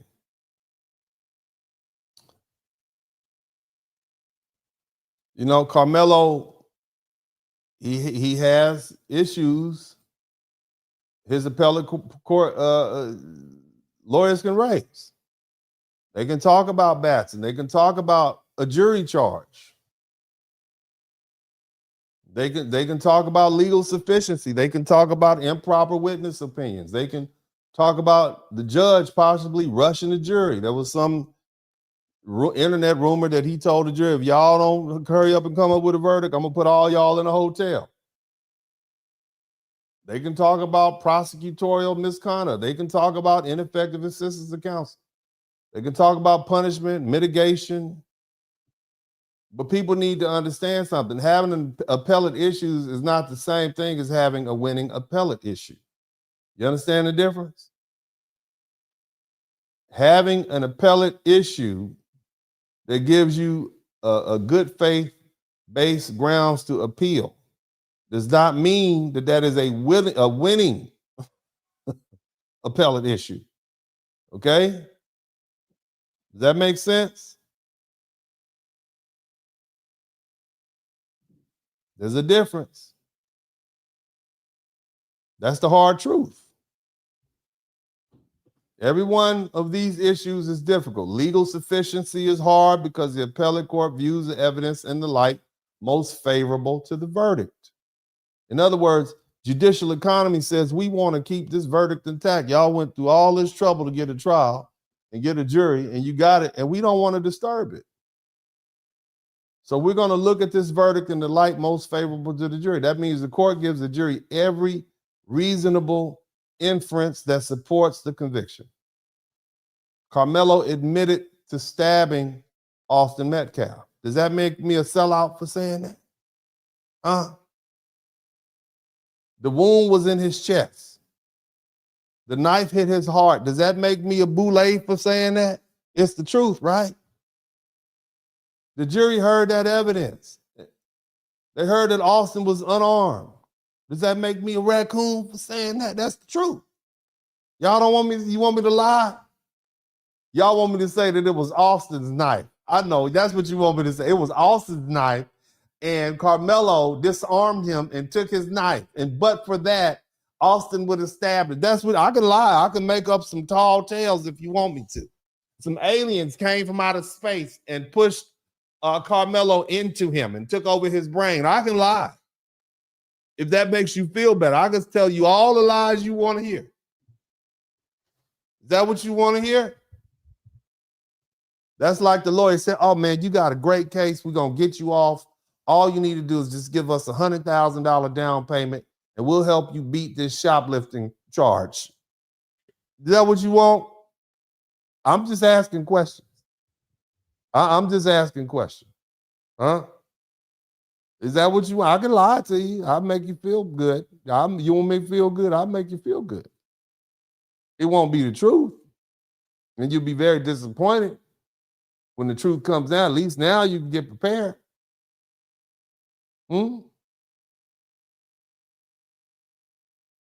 That's one of the issues. Batson is another one, right? Self-defense.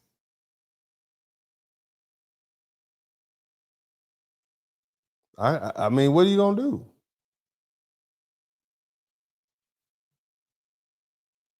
Again, as I say, Batson, you got to show that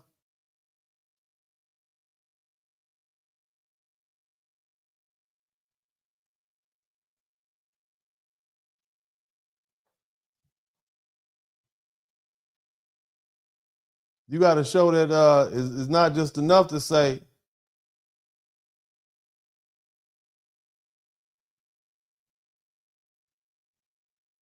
not just enough to say we got all a white jury or they struck all the black jurors. They have to deal with the state's race neutral explanation. Shout out to 99 Problems. They have to show those explanations were fake. And on appeal, the trial judge gets deference. In other words, we're going to believe him unless you show us why we shouldn't. Absolute evidence to show us why we shouldn't. So again, Batson is the best argument.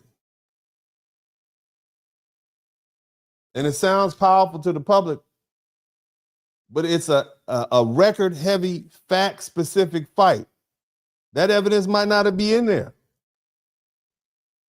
Then there's this jury charge issue. There's this jury charge issue. People keep bringing that up. I don't even know if that's true. Have y'all seen the jury charges? But the appellate court will actually look at the written jury charges. Did somebody mistake the law? I don't think that's probably going to be hard to prove. Pretty easy. All they get the same template they've been using for years. Did it improperly limit self-defense? Did it confuse the jury? Did it shift the burden? Did the defense object? If the charge was legally correct, this issue goes nowhere fast. If the charge was wrong, but nobody objected, the standard gets much harder. A jury charge is just a piece of paper. It's like 20 pieces of paper with all the law, and the judge reads it into the record. He typically goes over it and over again, him and the law clerks. They'll give a copy to defense counsel and the prosecutors. And they'll look at it and make sure it's accurate. I don't know. Improper witness opinion testimony. I understand that they asked all these lay witnesses whether or not they thought it was self-defense or not. So they might say, well, that's improper witness opinion. That they're not allowed to give expert testimony. And whether something is self-defense or not is a legal decision. But again, preservation matters. Did the defense object each and every time? Did the judge rule? Did the testimony actually affect the verdict? Shout out to Big J.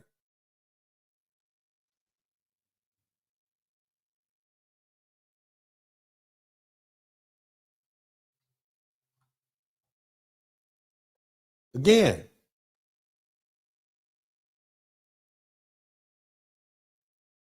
if all that happens, then it becomes much weaker.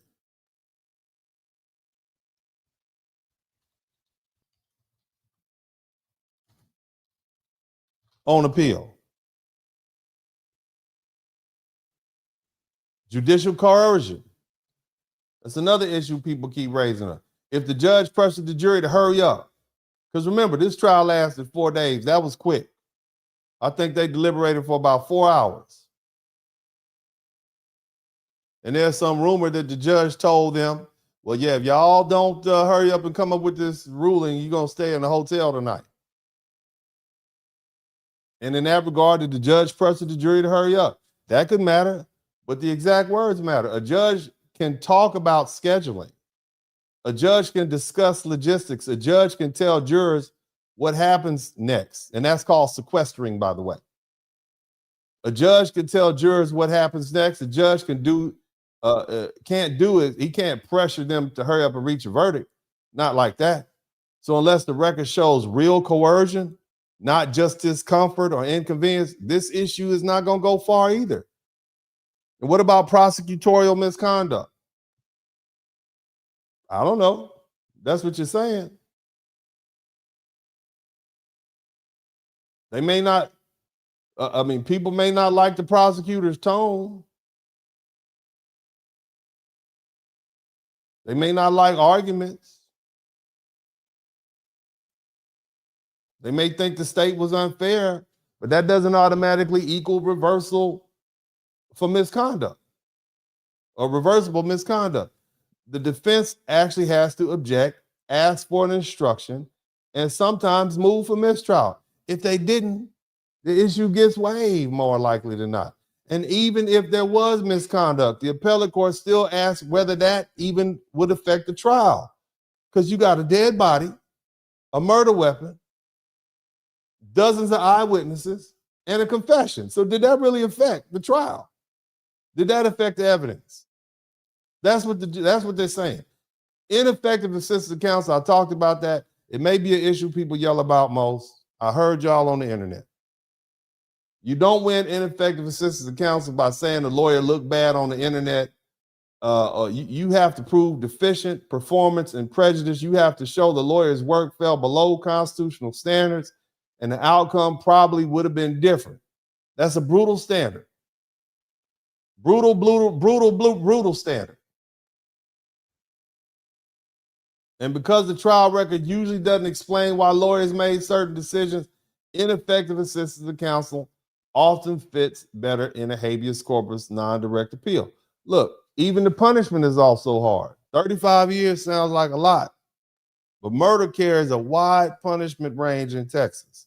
So the sentence itself is not automatically illegal or reversible. The better punishment argument would have to be about improper evidence, bad punishment instructions, or lack of mitigation or ineffective assistance. Again, it depends on the record. So the big picture is this. None of these issues are easy. Not one of them. Okay? None of them. Not one.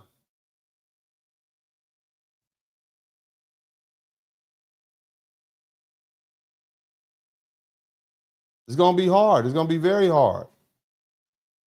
I'm not saying the appeal is impossible, but it's going to be very hard. And the appellate lawyers may find something real in the transcript. Maybe the Batson record is stronger than we know. Maybe the jury charge has a real defect. Maybe the judge says something improper to the jury. Maybe the trial counsel failed to preserve some obvious errors. Maybe there are habeas issues later. But right now, nobody should be selling people false hope, and I refuse to do it. I'm not going to do it. I'm not going to lie to you to make you feel better or try to keep y'all from calling me names. I'm going to tell you the truth over here. It's all I do. I take pleasure in it. I'm not here to sell you false hope. Appeals are not won by outrage. Appeals are not won by vibes. Appeals are not won because people think the trial was ugly or unfair. Appeals are won by preserved legal error and that cause harm. That's the problem with this appeal. A lot of issues sound strong when people talk about them online. But once you put them inside an appellate standard review, they get weak. And once you ask whether the issue was preserved, they get weaker. And once you ask whether the trial judge gets deference, they get weaker than that. And once you ask whether the error actually changed the outcome, they just disappear. Again, you got a dead body, a murder weapon, dozens of eyewitnesses, and a confession. That's the reality. So yes, Karmelo Anthony has an appeal, but every issue has a wall in front of it, a big one. Legal sufficiency was the jury rational based on the evidence? Batson has a pretext and deference problem. Jury charge error has a preservation problem. Witness opinion testimony has an objection problem. Judicial coercion has the exact wording problem. Prosecutorial misconduct has a preservation problem. ineffective assistance of counsel has that Strickland problem. You got to be, he was drunk and sleep and still no ineffective assistance of counsel. And that's why I keep saying the same thing. Look, man, I'm not going to lie to you. This appeal lives and dies on the record, and the record is ugly. If the record was strong, he had a fight. If the record is weak, all this internet outrage in the world is not going to save this boy from doing his time. Now, I have a couple more things to say, but I want to take the opportunity to read these super chats to all you good people. Thank you, everybody. I want to read them, and we're going to ease on. Have y'all subscribed to the channel? I mean, again, I'm not going to lie to you. You can get mad all you want to. I'm not going to lie to you. Yeah, what you say. I'm just not going to do it. My integrity is more important to me. Rip, salute, Honorable Kevin Sanders. Thank you so much, Yardley, HBK. Yeah, shout out to Packernaut. Hope I said that right. Anthony's supporters are extremely ignorant and emotional. Well, you know, man, people just want to win. They just want to be right. The problem with adults, the reason why I don't like adults don't like to be told that they're wrong. They don't like to be told what they can't do. And I'm just not going to play this game with you. Just because you don't like what I'm saying or you don't like what's being, I don't care. This is the truth. Why are you here? You don't have to listen to me. Go listen to somebody else if you want them to lie to you. I'm not going to do it. Again, I don't like y'all enough to lie to you. If I had a little fat daughter with a big nose like me, I'd be telling her, baby, you're so beautiful and in great shape and you're beautiful. I lie to her because I care about her. And I don't want to hurt her little feelings. Okay? I'll probably get her some Ozempic and get her a little workout plan, maybe get her a nose job somewhere. But I'm a lie to her. I don't want to hurt her little feelings. But you all, I don't like y'all enough to lie to you to spare you. I'm going to tell you the truth. That's what I'm going to tell you. I'm going to tell you the damn truth. I'm not worried about the internet's feelings. Okay? Again, I don't like you all enough to lie to you. If I wanted to save your little feelings, I would lie. I don't care. I don't care about being popular. I don't care about your little money that you give me. I don't care if you subscribe to the channel or not. I'm going to be here. I've been doing 2, 3, 4 hour lives since I had 1,000 subscribers. And before that, you understand me? I'm going to keep saying what I'm saying. Because some of this stuff I'm doing is not for you. It's for the people who will look at it another day in 20 years from now. You understand? This is for posterity. This is for legacy. Somebody type legacy in the chat room. So I'm going to tell you the truth. You can call me a lot of things, but you ain't going to call me lazy and you ain't going to call me a liar. See how that works? Thank you so much, brother. Appreciate you. One-on-one background. I'm not mad at KA getting time. I'm curious to know if the environment matters in this situation, i.e. someone attacking you on the stairs, bleachers, on the roof. So it could matter. It could matter. But, you know, once they released that video, that whole argument that he was afraid that he might fall down. I mean, the brother is clearly nimble. Have y'all seen the video? The dude escaped out the tent, ran down them stairs, and it's raining, so you got a slippery thing, and he took off. I think the jury said, nah, this is not some feeble footed young man who's gonna trip and fall over himself. You know, so I don't know, man. I can only tell you that the jury only has to have a rational basis to come to the conclusions that they did, and that's the standard. And that's why I limit my conversations. And this is where integrity comes in. I'm not going to entertain, oh, there's a video from somewhere else that you just haven't seen. I'm not going to play that game with you. I'm going to limit my conversation to what we know the jury saw. And that's the evidence. I'm not going to speculate as to what the aliens dropped in the bread basket. I'm not doing that. I'm not going to play that game with you, you know, to try to make you all feel bad. And I know that's why people get angry, because I don't entertain the outside stuff. I'm going to give it to you straight. Shout out to Sonny D. How are you counseling your son in this situation? Number one, I tell my sons, first, let me explain something, because this is important. So you guys who don't know, my sons have been practicing martial arts for years. Okay. And one thing about practicing martial arts for years, and it's not just practicing, I mean, they literally go full contact and have been going full contact for years as it relates to fighting. You understand what I'm saying? And so because of that, they pretty much know what they can do and what they can't do. They know they can beat people up. They've been fighting and wrestling and grappling with grown men, and they know they pretty much gonna win any encounter that they have. Okay. And so here's the thing: if you pretty much know you can beat people up, there's less of an ego involved when somebody who you know you can beat up challenges you. It's just like, it's almost like a chihuahua barking at a dinosaur. It's like, I'm going to ignore you because you're not even worth entertaining. You see? That's how that works. I'm not. And so what people don't realize is that practicing martial arts, boxing, especially when you're forced to do it, it kills that instinct to always try to go out and prove yourself by punching somebody because you know you can win anyway. It's like trying to impress a rich person with a Bentley. They like, I got a $30 million trust fund. I'm not really impressed by your Bentley. You see? And so that's the psychology that I've imposed on my sons just by putting them in these fighting sports. So how do I counsel my son? I pretty much don't have to, because they're conditioned to realize proving themselves in a fist fight is not proving their manhood. They don't get their egos and wrapped up into how many people they can beat up. And so that's one of those things. You know, you involve them in these violent sports, and they know their limits. They know what they could do. They know what they're capable of, and they just don't even want to do it. It's like somebody. I remember I had about 4 cars in the driveway, two in the driveway, 2 in the garage. And I would take Ubers different places just because I'm like, but you got all these now. You got a Bentley, a BMW, old school 65 Cadillac with some 20-inch rims. It was Crip blue with the white and the pipe, and it had the drop top. This is around about 2008, 9, 10, whatever. And then I had a Chevy, a cherry red Chevy Impala on some Daytons. And I had the hydraulics.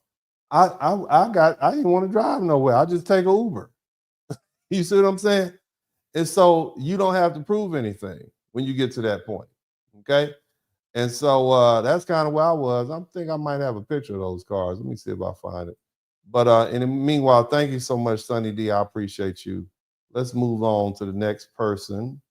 Robert Fall. Thank you, Mr. Spurling. Thank you too. I appreciate you for the super chat, the Cash App, and the paper. Let me see if I got it. Yeah, this is my let me see if y'all can see this. This is I'm gonna put this up. Not that I want to get off subject. But this is my blue Cadillac right there. Look at my little kids, me and my boys. I had a 1965 Cadillac, man, with some 20-inch rims on it. Boy, I would be riding around Houston with the top down, man. And then I also had this that's a 1971 Chevy Impala. And those are Daytons. You see, I got it pancakes in the yard. Yeah, buddy. You can take him out the hood, but you can't get the hood. That's Roman right there when he's about 2 or 3 years old. So yeah, this, I was riding clean, man. You see, I'm the coolest person y'all know, man. You see that this picture is from, I believe, 2014. Is that from 2014? I think that is 2014. So I'll be riding around the city of Houston in that, man, just chilling out.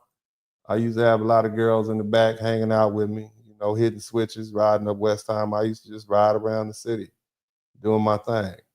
But anyway, that was a long time ago. But the bottom line is, at a certain point, I just started taking Ubers different places. You know what I'm saying? Like, And so that's the same effect that I was kind of trying to bring to you. Yeah, I'm the coolest person y'all know. Y'all need to recognize that. That's why dudes be like, yeah, Uncle D is a legend. You know what I'm saying? Y'all never forget that. I've done everything. I had a conversation with somebody today. They're like, man, you got a purple belt. I've done everything that I wanted to do. There's really nothing else. I've lived the life of 3, 4, 5 men. I've done more in my life than most men will ever do in their, so far, than most men will ever do in their entire lifetime. And that's what you need to understand. I just don't have anything else to prove. I've done it all. I got 6 studio albums with Beans and Cornbread. I got a TV show that I financed myself. You understand what I'm saying? I've traveled all the places. I've had all the cars I wanted to have. I've been with all the beautiful women that I want to be with, whether we talk about actresses and supermodels, all that, man. So, you know, all I have left to do is just focus on my legacy. And that's why I don't really have anything to prove. And that's why I'm free to talk to you all like I do, man. But anyway, thank you so much. And that was kind of further more for Miss Sunny D. Yeah, but other than that, Sunny D, you got to tell them to walk away. It's not worth it. But anyway, let's get back to it. Hennessy Bastion, thanks for trying to inform the community. Thank you so much, brother. I appreciate you. Also, roll the tape. Appreciate your commentary on this case. Willie D does a lot of clickbait and will side with the people regardless of the views. No, Willie D is speaking on behalf of the large masses of the people. He's speaking very passionately, and that's how people feel. All I'm doing is just pointing out the law. I'm just pointing out what this is. That might be how you feel. That's how the people feel. So he's doing a great job of advocating on behalf of how people feel and what regular people think. It's not his job to tell you what a lawyer would say. That's why he brings me in. And the reason he brings me in, if you get a defense lawyer on there, the defense lawyer is going to come from a defendant standpoint. They're going to make up all kind of stuff and say, yeah, this is possible. That makes you feel good, but it's not accurate. A prosecutor is going to come in there and tell you all the reasons why the guy should go to jail. I'm not going to do that. Okay, I'm just going to come in here and give it to you straight. So no, Willie D is doing his thing, and I appreciate the brother for having me on. I remember, man, let me tell y'all something. My dad used to have an office down at 1600 Smith. This is downtown. It's a tall, white building downtown Houston. And I remember I was probably about 18 or 19 years old. Probably, no, let me see. It had to be, I was about 18 or 19. I had to be at least 18. Willie D was one of my dad's clients. Willie D came in, and I remember him telling me, yeah, Willie D from the Ghetto Boys. I'm like, what? So I'm sitting there looking. I looked over my shoulder, and it was Willie D. He had a hat on, and he came in and he did a consultation with my dad. I asked him about it. I said, what did he need? He said it was just a little consultation. I think it was about some entertainment stuff or some music stuff. But I remember that was the first time I remember seeing Willie D. So I've been knowing Willie D for, hell, I'm 52 now. Hell, that was 34 years ago. That was the first time I saw him. And yeah, that's crazy, man. Small world. So, and I know Willie probably don't remember, but he might remember going down to that office. 1600 Smith was a tall building downtown. So, anyway, let's move on to the next subject. But shout out to Willie D. Thank you, Roland Tate, for bringing that up. No, but Willie D is doing a great job advocating and speaking on behalf of regular people. And it's good to go on there. And again, like I said, he brings me on there because I don't have a dog in the hunt. I'm going to explain to you exactly what it is. And you see how I break stuff down because I'm really a good teacher. And that's why I really have so many followers, because I break the stuff down for you all. Shout out to World Trade Traveler 70 became YouTube member. Good looking out. Welcome to thank you to the membership. Joey Camel, thanks. I'm leaving a lot. Thank you so much. I appreciate you. Do you agree with attorney's press conference? How big of a gamble is it to have these, in your opinion? Attorney's Anthony's press conference. Yeah, I believe in being quiet. I have a case now out of Missouri. It was actually just sent over to Illinois, where a young lady, a young member of Alpha Kappa Alpha, her name is Lamori Moore, and she pledged Alpha Kappa Alpha back in 2019. And she went through a hazing process that involved members of Alpha Phi Alpha. This is all in the complaint, federal court. And she alleged that she had to go through a lot of traumatic experiences while she was being pledged by Alpha Kappa Alpha and Alpha Phi. Keep in mind, I'm a member of Alpha Phi Alpha. Okay, I'm a ice cold brother of Alpha Phi Alpha. So I end up suing Alpha Phi Alpha and Alpha Kappa Alpha because Miss Lamori Moore eventually died by she unalived herself in her mother's basement. She hung herself in her mother's basement. And so her mother contacted me about a year ago. Statute of limitations was an issue, but I ended up filing in Missouri, and we've been fighting this case for about a year. And several people, including fraternities and sororities, or some sororities, have approached her. A Hispanic, a Latino sorority has asked me to come speak, and they asked her to come speak about hazing and the issues that her daughter had to deal with in Alpha Kappa Alpha. And I said, no, we're not going to talk. We're not going to say anything.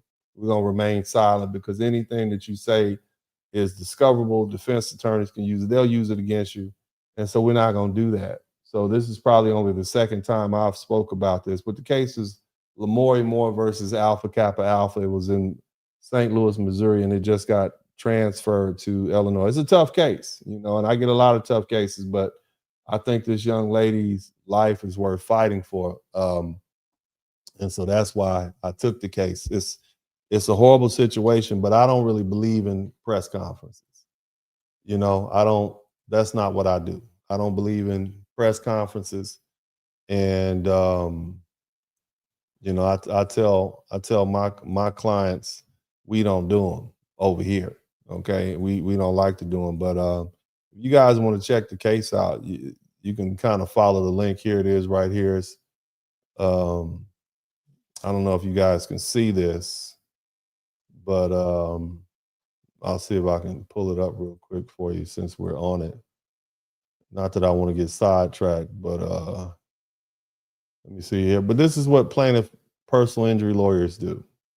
A lot of y'all think, oh, we just, over here chasing ambulances. Somebody type chasing ambulances, but I really put it all on the line for my clients. I go all out. I don't hold back. When I get involved in something, like I said, it's two things I'm not. I'm not a liar, and I'm not lazy. You understand what I'm saying? I'm not a liar, and I'm not lazy. If you hire me, you're gonna get the best service that we can give. See, and then I'll put, I'm actually lead counsel on this particular case, but I will put whoever I need to put to do what we have to do to make sure the client gets justice, and that's kind of the most important thing to me. But and it's unfortunate that this young lady passed away, but we're doing the best we can to try to get justice for her mama, and her dad, who have to live with the fact that their daughter, and we're alleging that she died by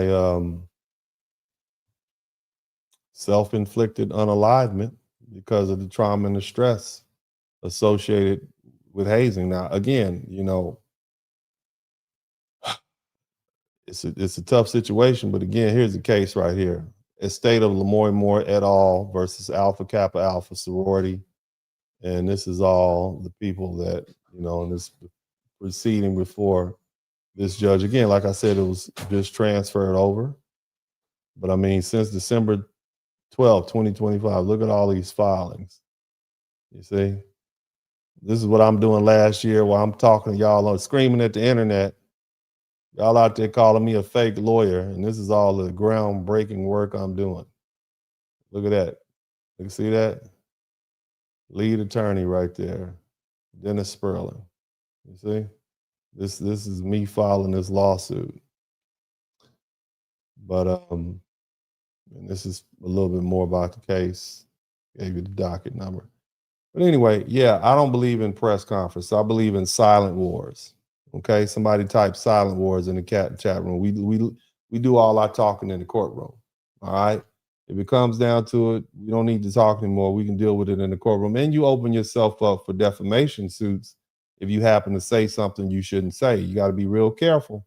Matter of fact, I've sued a couple of people on the internet for saying stuff like that. You call me a fake lawyer, you're gonna catch a lawsuit. That's what I do. I don't play these games. I don't mind people critiquing my conversations and my take on things, but you're not going to talk about me personally without catching that lawsuit. You're going to catch that legal fade. Somebody type run the fade in the chat room. Anyway, Black saying they tried to kill me is all he needed to say. Man, right? Okay, Black saying intelligence. Shout out to Black saying. Remember when the young man said, it's not alleged it was me, or he put his hands on me. Had he said something like they jumped me or they tried to kill me, or they were trying to push me over the banister, right? That would have also been admitted. That would have showed his mindset. You understand what I'm saying? Now I'm gonna tell you to shut up. Any good defense attorney is gonna tell you shut your mouth. I remember my dad. Funniest thing, and look, I get all these stories. My dad told me, I said, Dad, do you ever ask your clients what happened in the case? And he said, no. I'm like, really? Criminal defense. He said, no, I don't ask them. I'm like, you don't ask your client what happens in the case? He said, no, I go and I tell them to hold on. What you charged with? This is what you charged with. I go down to the courthouse. I look at the district attorney's file. I see what evidence they have. I come back and tell my client what evidence the district attorneys have. And then I say, what do you say about this? What do you say about that? What do you say about that? Literally, he does not want his clients to tell them whether they did it or not. Okay. He just wants to tell them this is what the DA said you have. And what is your response to that? You understand what I'm saying? So he doesn't want, so yeah, shut up. If you ever get pulled over by the police, the best thing to say when you get even when you get pulled over on a traffic stop, you know why I pulled you over? No, first of all, have your insurance and your driver's license and hanging out the window with all the windows there, hand on the steering wheel.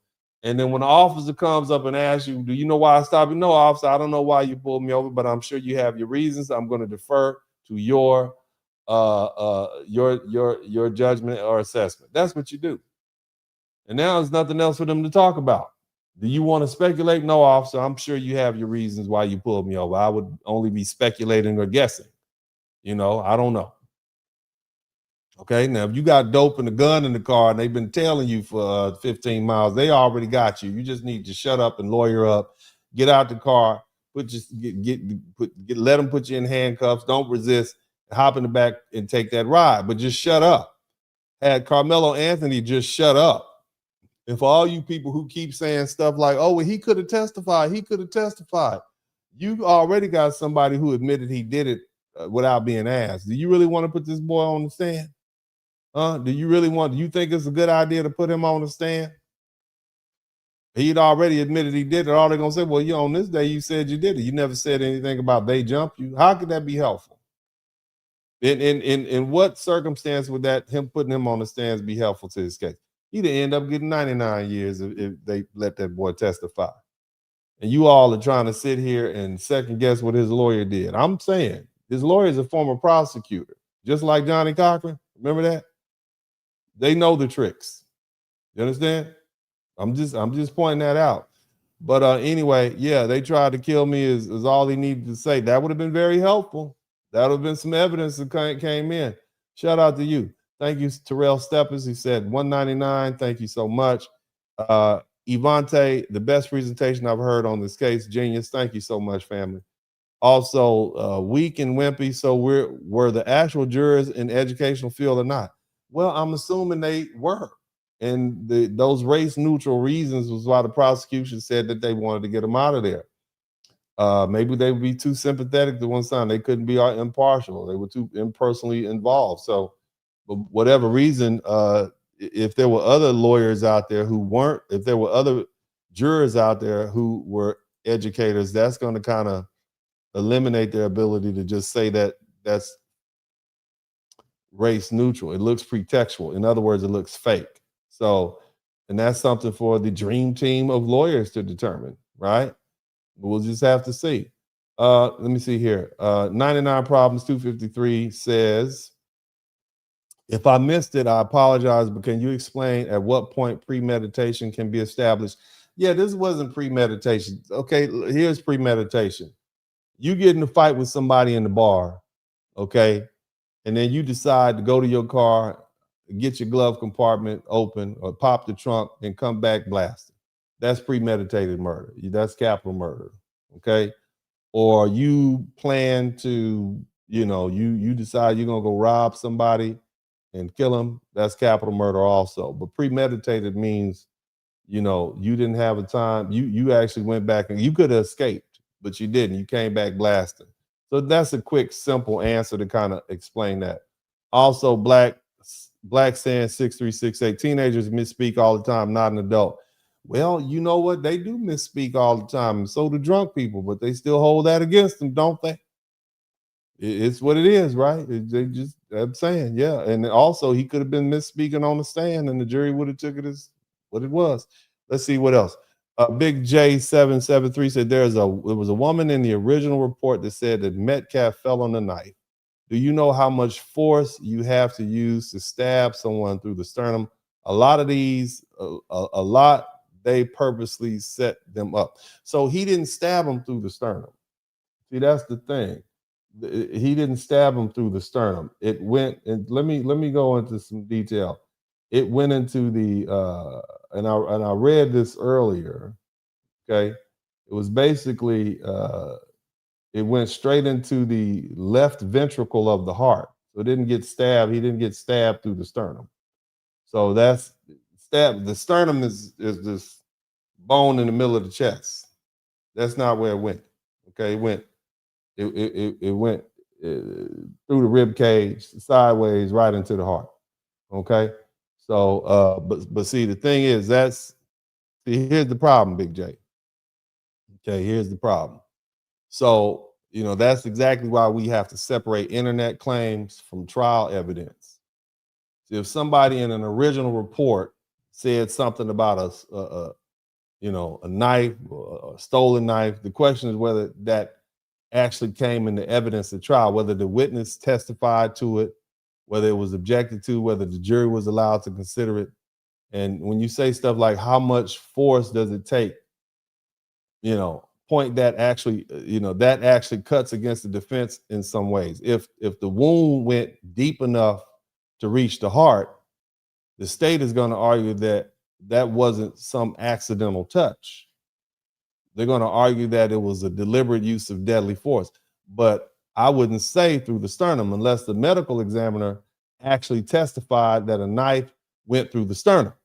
A chest wound and a heart wound are not automatically the same thing as going through the sternum.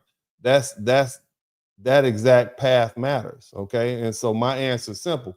If it wasn't in the trial record, it doesn't matter for the direct appeal. And that's where we are now. If it was in the record, then the appellate lawyers can use it. But we can't build an appeal on rumors and internet posts or what somebody said was in the original report. And the Fifth Court of Appeal is going to look at the record and not the comments section. See, that's the thing you got to understand. And see, this is why we here separating internet rumor from the actual facts. But thank you so much. Also, Malik Liker says, does Texas have pre-sentence investigation? Karmelo got sentenced quick as hell. That ain't ordinary. No, man. The jury sentenced him. The jury had a range 5 years to 99 years. They did the conviction phase, and then they turned right back around and did the penalty phase. The jury, not the judge. You know how they have those famous cases where you can sit up there and the judge reads. You said the jury convicted him, and the jury sentenced him, and that's why it went so quick. Those people wanted to go home. So yeah, it did go quick as hell. But anyway, Austin told Karmelo, "I'm not going to fight you." Yeah, okay. Austin told Karmelo, "I'm not going to fight him," right? But Austin then turned around and pushed Karmelo. So you said you're not going to fight him, but you did push him. To me, it's a push fight. Okay, you still put hands on him. Now, again, I'm not speaking disparagingly of Austin Metcalf, because whatever you think he did, then he should be punished for it. That young man paid the ultimate price. You understand what I'm saying? He's already paid the ultimate price. Okay? He got the death sentence for pushing Karmelo Anthony. Okay? But you can say he said, I'm not going to fight you, but then he pushed him. So that seems like a conflict, right? Right? That's like somebody said, I'm not going to steal your car, and then they break your window and then hop in your car and turn the engine on, about to drive away. Right? Is that accurate? Hmm? Hmm? Huh? Absolutely not. So, you can say I'm not going to fight you and then push somebody. Obviously, what you said was inaccurate because now you're pushing leads to fights. So, does that make sense? I don't know why people keep saying, well, he said he's not going to fight. You pushed him. That's how you start a fight. Even if you said you're not going to fight him out here on the track meet, you pushed him. And I think we all can agree on that. But anyway, let's move on. Thank you so much, Greg. If you were the defense attorney, how do you prove doubt after he confessed his doubt? You can't prove doubt. That's what I'm trying to tell you. This is the whole point. Where's the reasonable doubt? There is none. Your best shot is try to raise a self-defense argument. But how do you raise a self-defense argument if your witness if you don't want your witness to take the stand? Right? Think about that. Your witness won't take the stand. How do you prove a self-defense argument? Well, you can infer this by that, and this way he admitted he did it. It's the young man was going to jail, family. Now, at this point, we're dealing with the appeal, and you can second guess this, but a dead body, a murder weapon, dozens of witnesses, and a confession. You are going to go to prison. And however distasteful you all find this, it's unfortunate because he seemed to be a young man with no criminal record. You don't really get around that, period. Shout out to Black saying, Clemency, who is the governor here? Shit. Clemency. Do you know who our governor is? Do you think our governor? Do you know who I got? Greg App? Greg? Hell no. No, that's not gonna happen. Not here not in Texas. This is the same man who busts illegal aliens all across the country to prove a point. I'm just saying, whether you agree with it or not, it won't be any clemency. No. He ain't gonna do it. There's not gonna be any clemency in this case. But anyway, you guys make sure if you haven't subscribed to the channel, you do that. I'd appreciate you all do that. Did I answer all the questions? Did y'all learn something today? Did you all learn something? Did you all learn something? I'm just happy to know you learned something. I'm happy to know you learned something from your Uncle Boule, Uncle House Negro, somebody type Uncle Ruckus in the chat. That's what y'all been calling me because I'm telling y'all the truth. I don't give a damn. I don't care if you like it or not. You gonna learn. Y'all not gonna be out there making me look foolish and wasting y'all time telling people he's gonna get it. He's not. You understand? Huh? Somebody, let's see here. We got let me see here. We got another question. Doesn't context matters as to why he stabbed him, regardless if he admitted it? Now, I went over that earlier. Okay.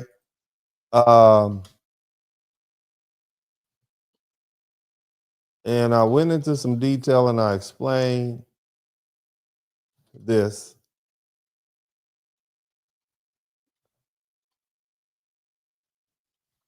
And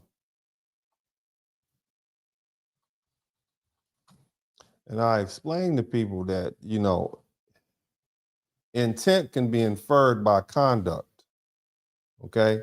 And I use the analogy where, you didn't intend to get your side chick pregnant, but you did sleep with her. Okay. And so even if you didn't intend to get the girl pregnant, your context. So let me say context matters. Okay. Of course, context matters, but context is not a magic eraser. Context, it may explain why he stabbed him, but it doesn't automatically make that stabbing legal. And that's the point people keep missing. The law doesn't stop at why did he do it. The law asks, was deadly force legally justified at that time period, at that moment? And that's a much harder question. So yes, the jury could consider the intent, the argument, who touched who first, who was bigger, whether Karmelo felt threatened, whether he was surrounded, and whether Austin put hands on him. All of that is context. But after looking at the context, the jury still had the question, did Karmelo reasonably believe a knife to the chest was immediately necessary to stop Austin from using deadly force or causing him serious bodily injury? And the jury said no. See, and that's why the admission matters. Once he admitted the stabbing, the case moved from who did it to was it justified? And if the jury didn't believe deadly force was necessary, then the context doesn't save him. Okay? Context can reduce a case. Context can explain the case. Context can support self-defense. Context can support manslaughter, but context doesn't automatically equal acquittal. And so, yes, context matters, but the jury heard the context and still convicted Karmelo Anthony of murder on appeal. The question is not whether someone online thinks the context should have mattered more. The question is whether a rational jury, I want you to hear this standard, whether a rational jury could hear that same context and still reject self-defense. And based on the reported evidence, yes, they could, and yes, they did. Does that answer your question? I hope that answers your question. I hope that answers your question, right? And somebody is saying, "Boy, y'all got some more questions. Y'all got a lot of questions. All right, I guess I'll keep answering as long as y'all keep coming with the super chats. I'll keep answering your questions. So putting your hand in your bag to grab a knife after saying, touch me and see what happens. This brother is asking why that's not premeditated, or saying what isn't that premeditated? Again, so premeditated traditionally, and I use this, you get in a bar fight, you go back to the car, you get your gun. Okay, you come back and shoot. Okay, that's easy to understand. But premeditation is not the word I'd use, because Texas murder law doesn't require premeditation the way people use the word in everyday conversation. The better word is intent. Okay, and if the evidence showed that Karmelo said, touch me and see what happens, then reached into his bag and grabbed a knife and stabbed Austin in the chest, the state can absolutely argue that shows intent. They can argue that wasn't panic. They can argue that wasn't an accident. They can argue that was a warning followed by an action. But legally, they don't have to prove he planned it for 5 minutes, 5 hours, or 5 days. Intent can form in seconds. Murder can happen in seconds. So yes, that fact pattern is bad for the defense, brother. It's very bad. But the legal issue isn't premeditation. The issue is whether a rational jury could infer that he intentionally or knowingly caused death or intended serious bodily injury and committed an act clearly dangerous to human life. And if the jury believed that he said that, reached for his knife and stabbed Austin in the chest, then yes, a rational jury could absolutely find intent. And that's why I keep saying legal sufficiency is not strong on appeal. But what this really means is, let's say they mess around and do get a new trial. Okay, let's say they do get a new trial. What's to stop the new district attorney from adding capital murder on top of murder and manslaughter? So now, not only now are you dealing with possible murder and life sentence, they might throw capital murder in there. You understand what I'm saying? So, and I'm going to kind of talk about this a little bit more in my closing statement, but it's a dangerous game that they're playing. So that's very observant of you, but they didn't overcharge him. They didn't treat this as a traditional premeditated murder where you get in a bar fight, go back to your car, get a gun, come back out and pop somebody. They basically saying it happened so quick, it was just a continuous thing and they didn't treat it like premeditated. But yeah, they theoretically they can do that. So again, somebody type dangerous game in the chat room. Somebody type dangerous game in the chat room. It's a dangerous game that you're playing. We're not talking about appeal in a car accident or a class action. We're talking about appeal in a murder conviction where you got a real body, and you never know. It's a dangerous game, and you got a lot of people on the internet gassing people up and putting batteries in their back saying you should do this, you should do that, and you got this dream team of lawyers. I guess we'll see. But let me just wrap this thing up, man, because at the beginning I asked y'all a simple question. Do you want the truth? Well, you all stuck around. There's been about 800 of y'all in here. Huh? So here it is. There it was. I'm not here to lie to you. I'm not here to make you feel better. I'm not here to sell you hope. I don't have a dog in this hunt, as I've explained in very detail. I practice complex civil litigation, personal injury cases, so I don't care one way or the other. I'm not a defense lawyer or a prosecutor, and that's why I can give it to you straight. So I'm not going to lie to you. I'm not trying to represent Karmelo. I'm not trying to do any criminal defense. I'm not doing any of that. I did a little bit of that with my dad. I didn't like it then. I don't like it now. I'm not a prosecutor. I'm not running for district attorney. I'm not running for judge. I'm not running for any political office. So I don't have to shade this thing. I don't have to spin it. I don't have to tell one side what it wants to hear. I can tell you the truth. And the truth is, this appeal is going to be extremely hard. It's not impossible, but it's going to be hard. Was the evidence legally sufficient? Probably so. So trying to prove it was insufficient is going to be hard.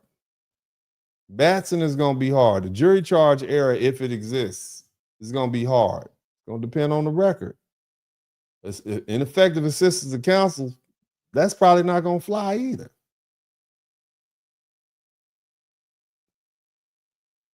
And a new trial isn't freedom. That doesn't mean he's going to get out of jail. Parole eligibility isn't release. Just because you come up for parole, that doesn't mean they can let you go. So he might say he's eligible for parole after 17 years.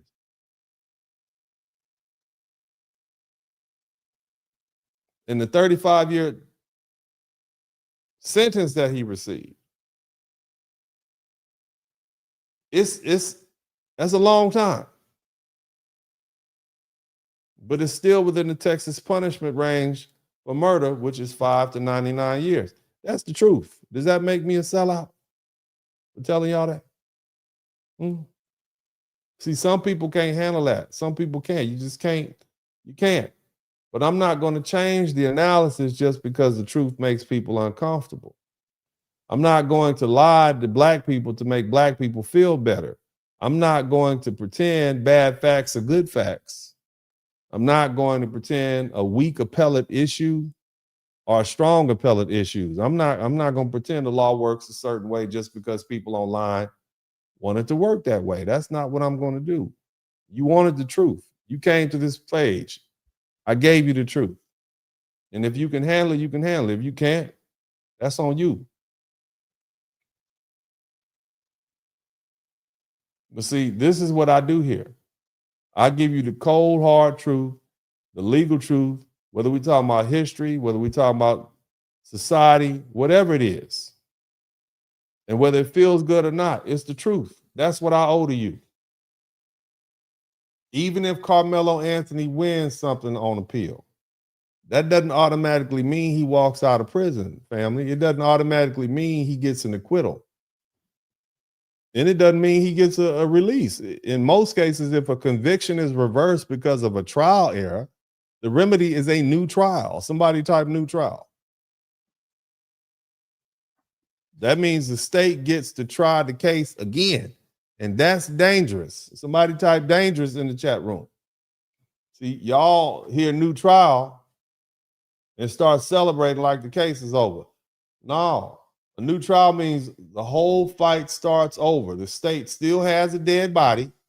They still have a murder weapon. They still have the medical examiner's testimony. They still have witnesses, dozens of witnesses, eyewitnesses, and they still have Karmelo's own statement where he admitted that he did it. And because most of those witnesses are young, they still going to be alive and available and ready to testify if the case gets tried again in a few years. So a new trial isn't some automatic good news. It's new. It's a new opportunity, but it's also a new risk. They can upcharge that boy.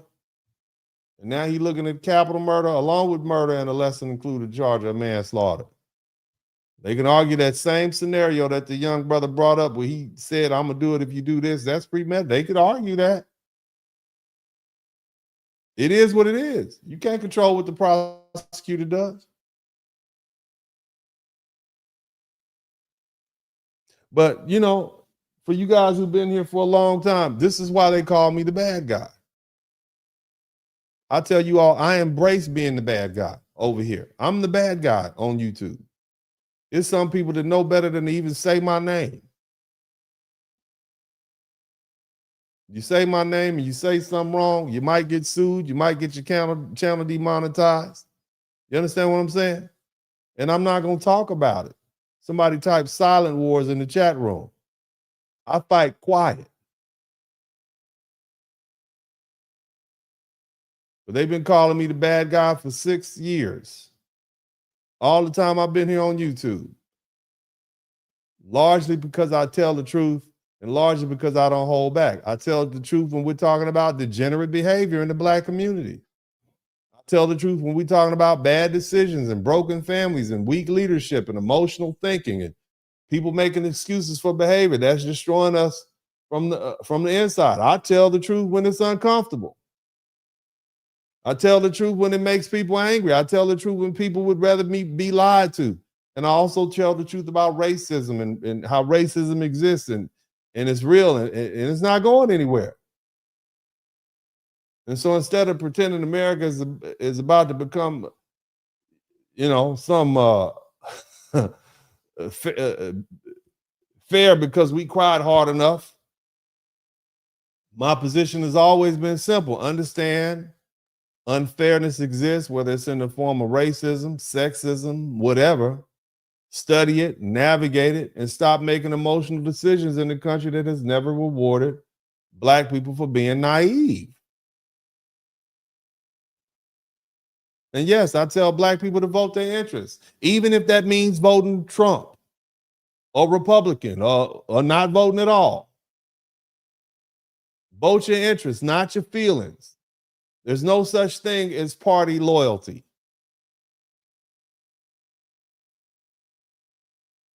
You vote your interests, not what celebrities tell you to do, not what the church tells you to do, not what the internet tries to shame you into doing. You vote your interests. Again, even if that means voting for Donald Trump. Vote your interests. You may not like him personally, but some of his immigration policies may have served Black American interests, just like every other American. I just say it. See, that's the conversation grown people should be able to have without y'all calling names. But people don't want grown conversations. They want comfort. They want applause. They want slogans. They want somebody to tell them everything is racism when it's convenient and nothing is personal responsibility when accountability shows up. And that's not what I do over here. So yes, people get mad at me. People call me names. People call me sellout. People say I'm against Black people. At least that's what you're saying this week. People say I'm too hard. I heard somebody out there saying I'm Mexican. Somebody shout out to all the Mexicans. I ain't never met a Mexican with a middle name Damon. You know my middle name is Damon. Y'all know any Mexicans named Dennis Spurling? And it's just people just silly enough to believe that because they want to be mad at me. He light skinned. His mama white. My mama name is Gloria Jean. She's from Mississippi. She is not white. Okay. But, you know, they're angry because they say I'm too hard. They say I don't care. But none of that matters to me because it's more important for me to tell the truth than to be liked. I'm one of those type of people. I don't need you to like me. And it should be refreshing. Because see, it's oftentimes that person that doesn't like you who ends up being the most honest with you because they're not trying to spare your feelings. It's that drill sergeant that didn't like you that made you better and made sure you survived that war zone. It's that basketball coach that made you improve yourself. It's the volleyball coach. It's that school teacher. You see? I'm just saying. Y'all know I'm telling the truth. That's the person you remember, that chemistry teacher from the 8th grade. It's the one that helped you get that high score on the SAT. I'm not here to cater to your feelings. Let me tell y'all something else. The reason I have over 100,000 subscribers is not because I had some big viral video. It's not because I had some superstar guests. It's not because I had gimmicks or stunts or flashy production. I built this by telling the cold hard truth. No frills, no games, no hand holding, no emotional babysitting. Even that whole fight that I had with the internet for about 2.5 weeks when they were trying to disparage Kevin Samuel's name is because I stood up and told the truth when people were lying on that man and his body wasn't even cold in the ground. People didn't come here because they thought I was going to be the next Kevin Samuels. Clearly, I'm not. I don't even talk about relationships. I don't even care what you do. Date who the hell you want to date. They came over here because I was giving the truth when everybody else was making up lies, trying to get clicks and likes.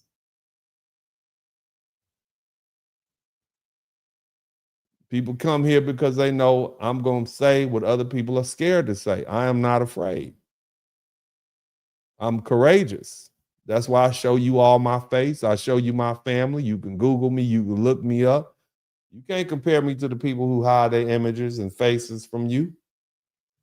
They're not like me. They have something to hide, and that's why they do. But how can you be a truth teller if we don't even know your identity? But I'm going to continue telling the truth. That's what I do. And if it hurts your feelings, if it makes you angry, even if it makes you call me mean names, even if it makes you unsubscribe, even if it makes you run to another page where somebody will lie to you for likes, go ahead.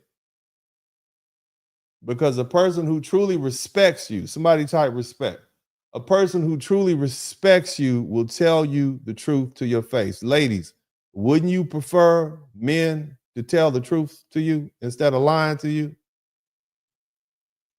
I'm just saying, fellas, wouldn't you prefer a woman who you intimate with to tell you the truth? I'm just saying.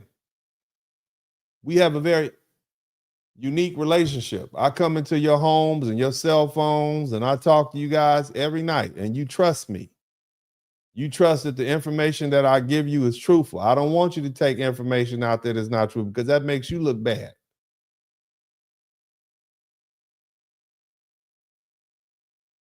I'm not going to just try to keep you comfortable. Again, people who truly respect you will tell you the truth to your face. A person who doesn't respect you will lie to you just to keep you comfortable. And that's the difference. I'm not here to comfort you. I'm not going to waste your time or your money. So you make your own decision. And see, this is the same thing I do in the practice of law as a lawyer. I'm one of those lawyers who's bluntly honest. And that's very rare. If you have a bad case, I'm going to tell you up front, it's a bad case. But I'm going to also tell you, that's all I get is bad cases. You understand? But I still make the insurance companies pay. I still make the trucking companies pay. See, the good cases, the easy cases, they go to those lawyers that scream on commercials or tell you how they have offices, law offices all across America. That's where the easy cases go. I have an intimate law practice.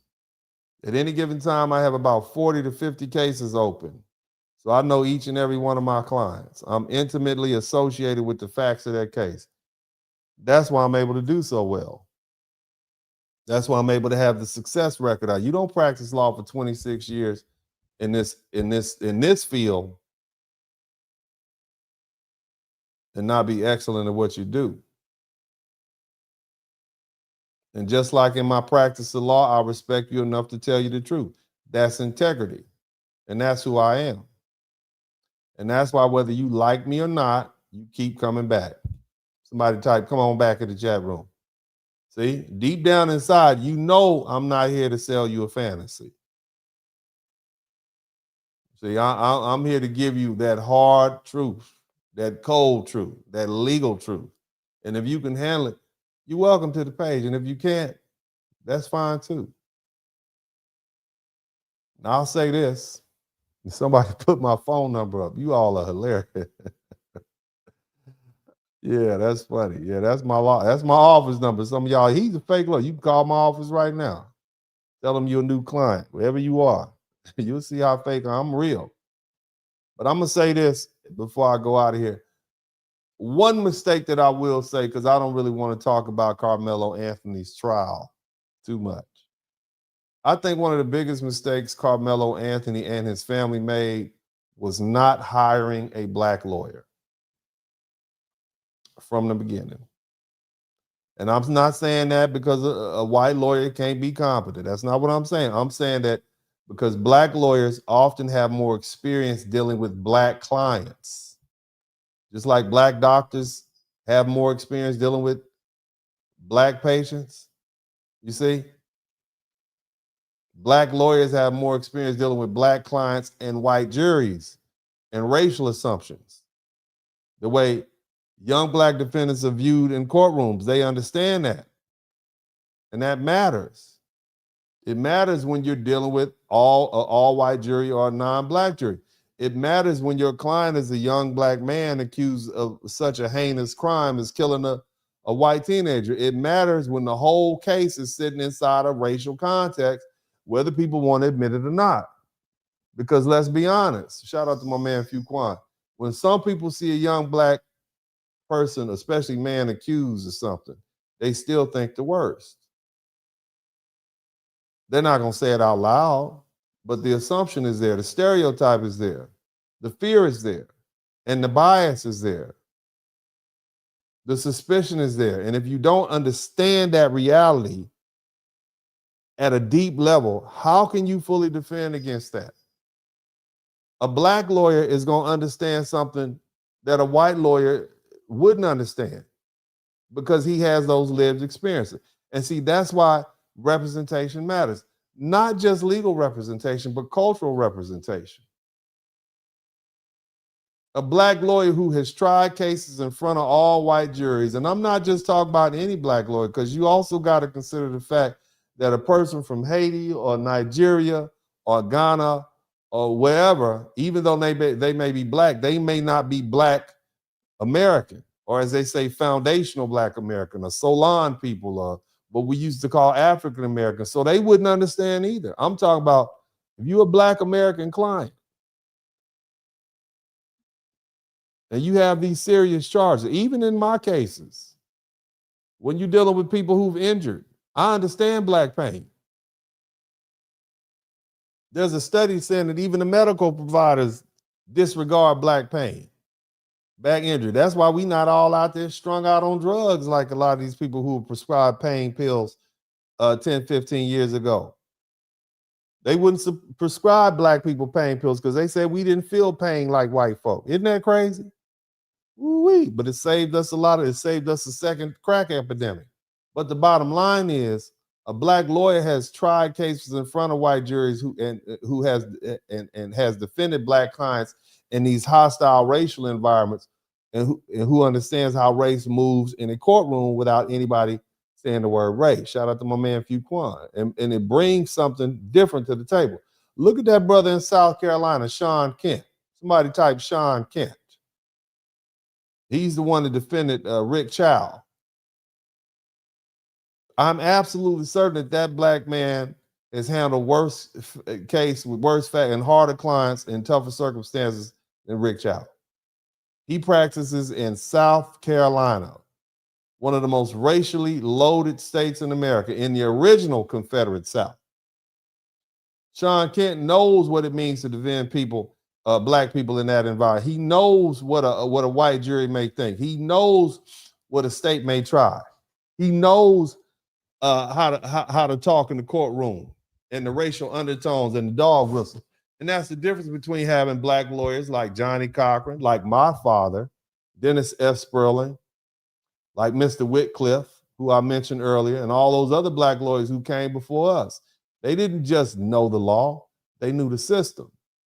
And they knew racism, they knew juries, they knew stereotypes and perceptions that they have. They knew how black defendants were seen before they ever opened their mouths. And to me, that was one of the biggest mistakes in the Karmelo Anthony case from the beginning. Anybody who understood the racial dynamics of this case could have told you that. You had to ask the right people. But I'll tell you this too. If y'all keep calling every black lawyer a sellout or boule or a house Negro, don't be surprised if black lawyers don't want to deal with you. Every time a black lawyer tells you the truth, like myself, you call him boule, you call him a sellout, you call him a coon, you call him anti-black. Then don't act shocked when black lawyers decide it's not worth talking to y'all on the internet at night. You understand what I'm saying?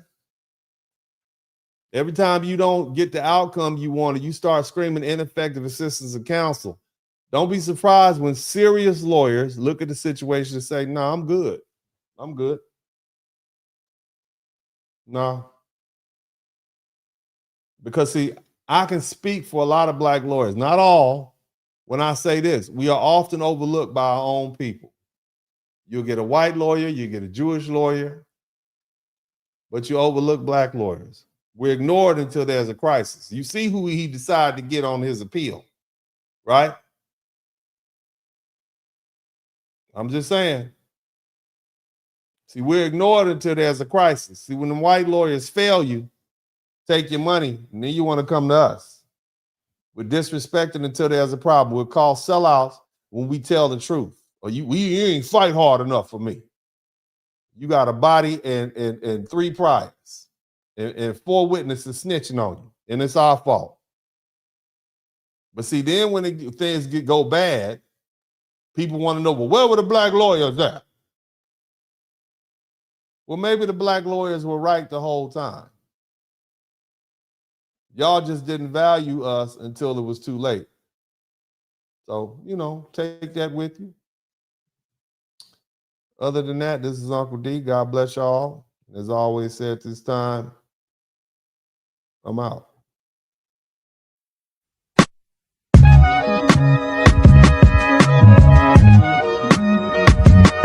Dennis Spurling Podcast.